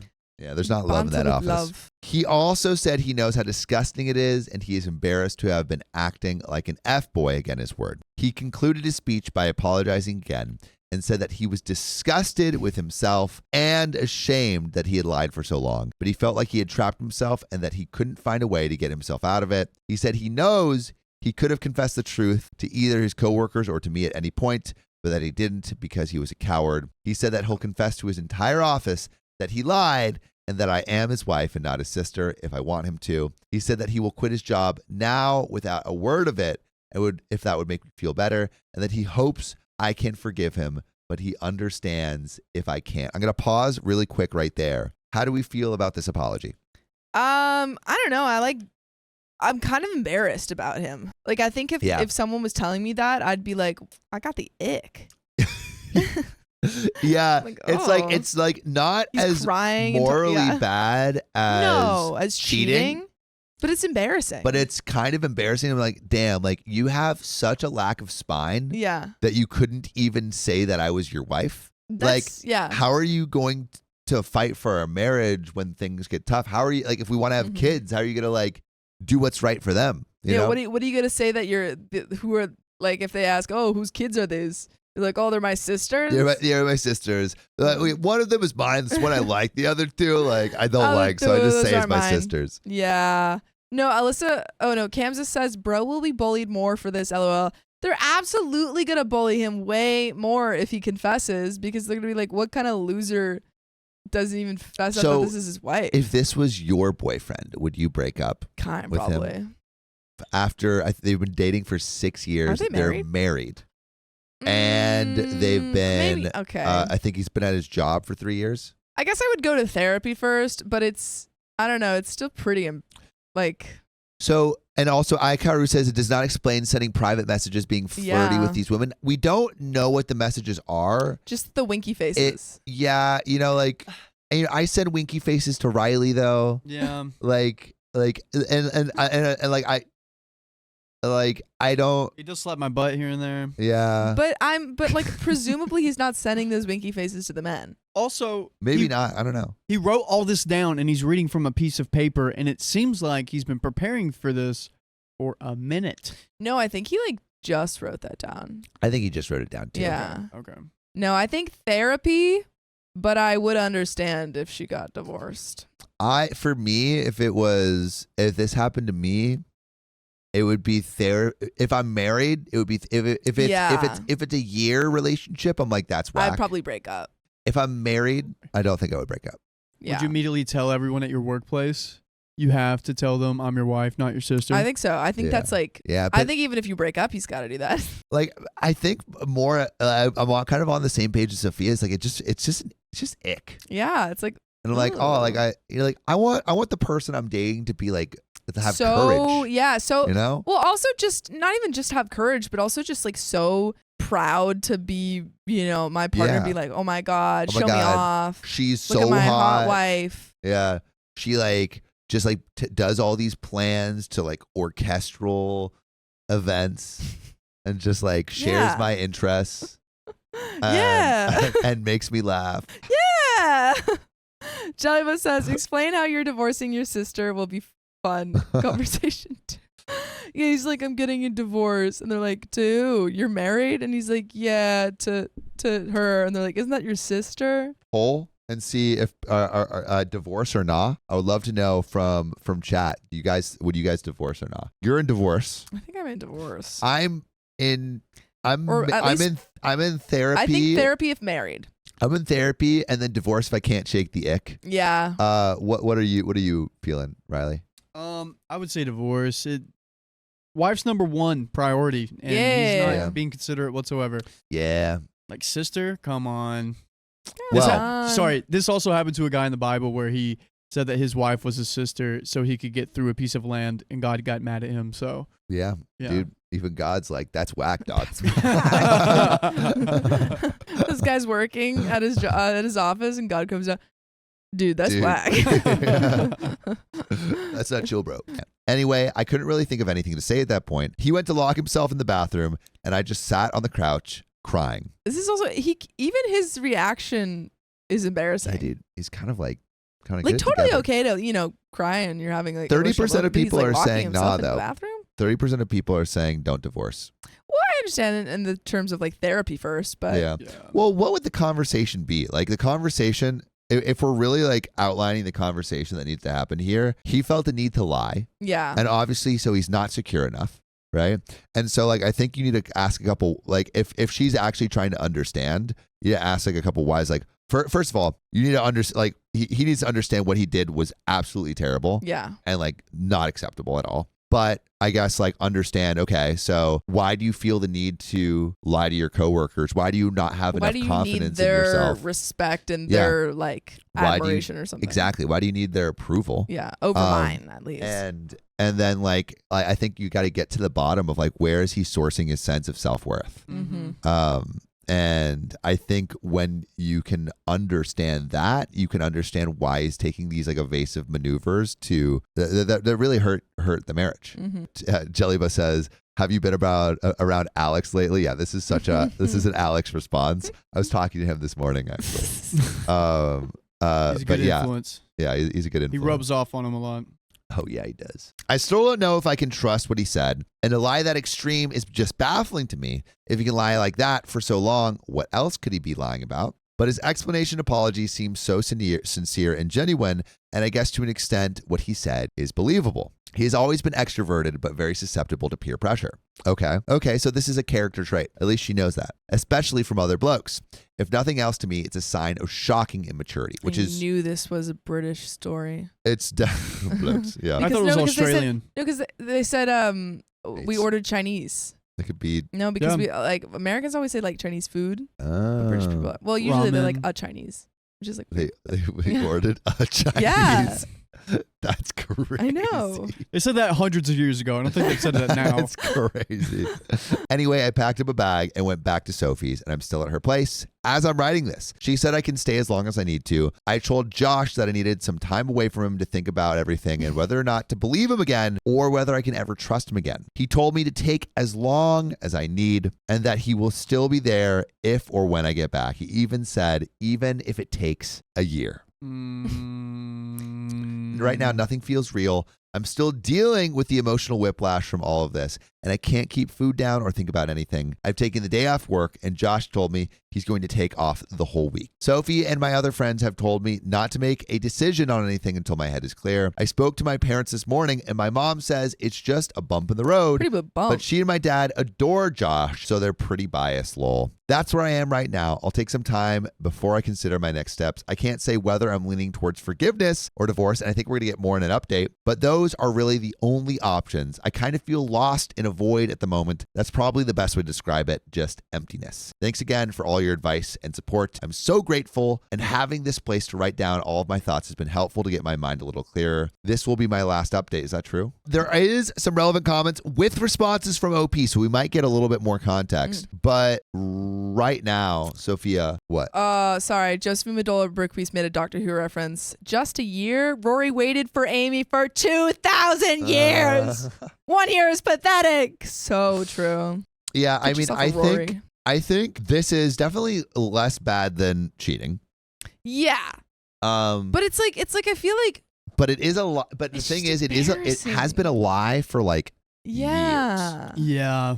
It's just embarrassing. I don't know. I don't think it's definitely a bump in the road, but I don't huge know bump. if it's for me. I don't know if it would divorce worthy. It would be breakup worthy. Okay. I might try to Yeah. figure it out if I was married. Divorce worthy if he got 0 promotions from this. If this got him Yeah, how no much money farther did in the you get? workplace. Yeah. That's the real question. Did you really get in with the inner circle so you could make that work for you? Cowbot is God says, imagine risking damaging your marriage so you can hang out with F boys. Like, dude, but like, Imagine dragging baby, these it nuts. was for the boys.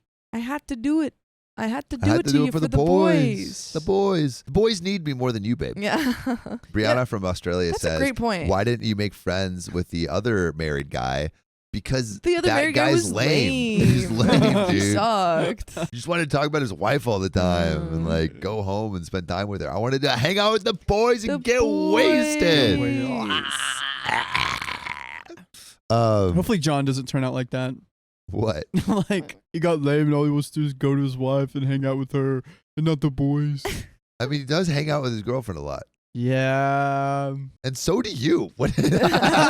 You're with your girlfriend like every weekend. What are See you on the talking about? On the weekends. Like, I'm here some weekends. Get It's out of weird when you're here. here on weekends. I'm like, Yeah. that's Like, like, what are you I'm like, doing oh, what? here? Yeah, like, I remember Riley was here last weekend. I'm like, what are you doing here? And he's like, oh, like Angie's busy this weekend. Yeah, It's me, Sam, and Christian holding the fort down. Holding the fort. We love holding the fort. But let's get some relevant comments. So, OP on if her husband wears his wedding ring when he is out with his colleagues and if they notice anything different about her husband. OP said he hasn't taken his ring off and people had pointed it out before, but he just managed to weasel his way out of explaining it. But he said people almost never noticed. I struggled to believe that, but I don't know. Thank you. That's how I feel too from what he said. It sounded like it went unacknowledged because he never tried anything on with other women, but that's giving him a lot of grace, more grace than I'm willing to give him. Right now, anyway. 9mm girl says, having worked in the finance industry for years, 43 female, there's definitely a more cliquey vibe than in some other industries. Being single and partying hard off hours is expected if you're coming up the ranks, and you definitely get picked on, singled out, and or passed over in favor of yes men / company men if you don't comply. That being said, your husband has no backbone. It takes an individual with a strong sense of self, to march to the beat of their own drum when everyone else is doing something different. His inability to even admit that he is in a committed relationship is likely foreshadowing how he will be when times get tough. That's kind of what I was saying earlier, where it's like, if he can't do this, what's going to happen when things actually are hard in your marriage? And they will get tough if you stay together. My recommendation is that he attends therapy on his own and you attend couples counseling together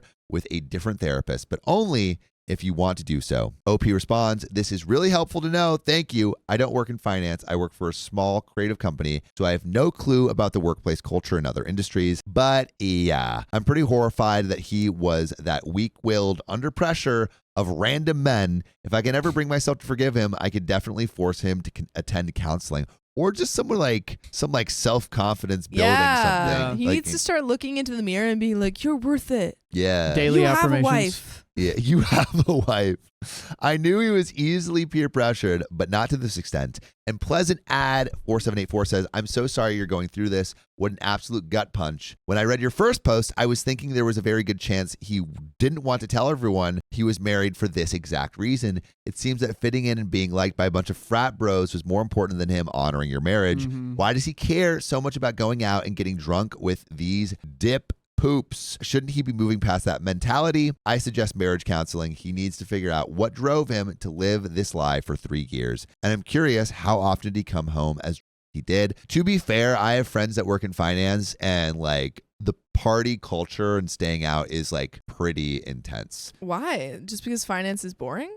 Yeah, I mean, I guess. Yeah. It's just like you don't have a life inside work, so you have to like make up for it outside of work. Yeah. And they're working until like 1, 2 a.m. every day. Dude, my From buddy, 9 to 2 a.m. Oh my God. our buddy that's in finance, Kit, he's like had to cancel on me a few times because like he has like something pops up and he has to go do it. And dude, and Kit's not even in like the most like intense finance category that you could do. Like and he still has to work insane hours. It's so crazy. yeah, there's like very little balance. OP responds, he would often go after work drinks on Fridays. That's pretty standard where we live. So do I. But I should say that he doesn't regularly go out that late or get drunk.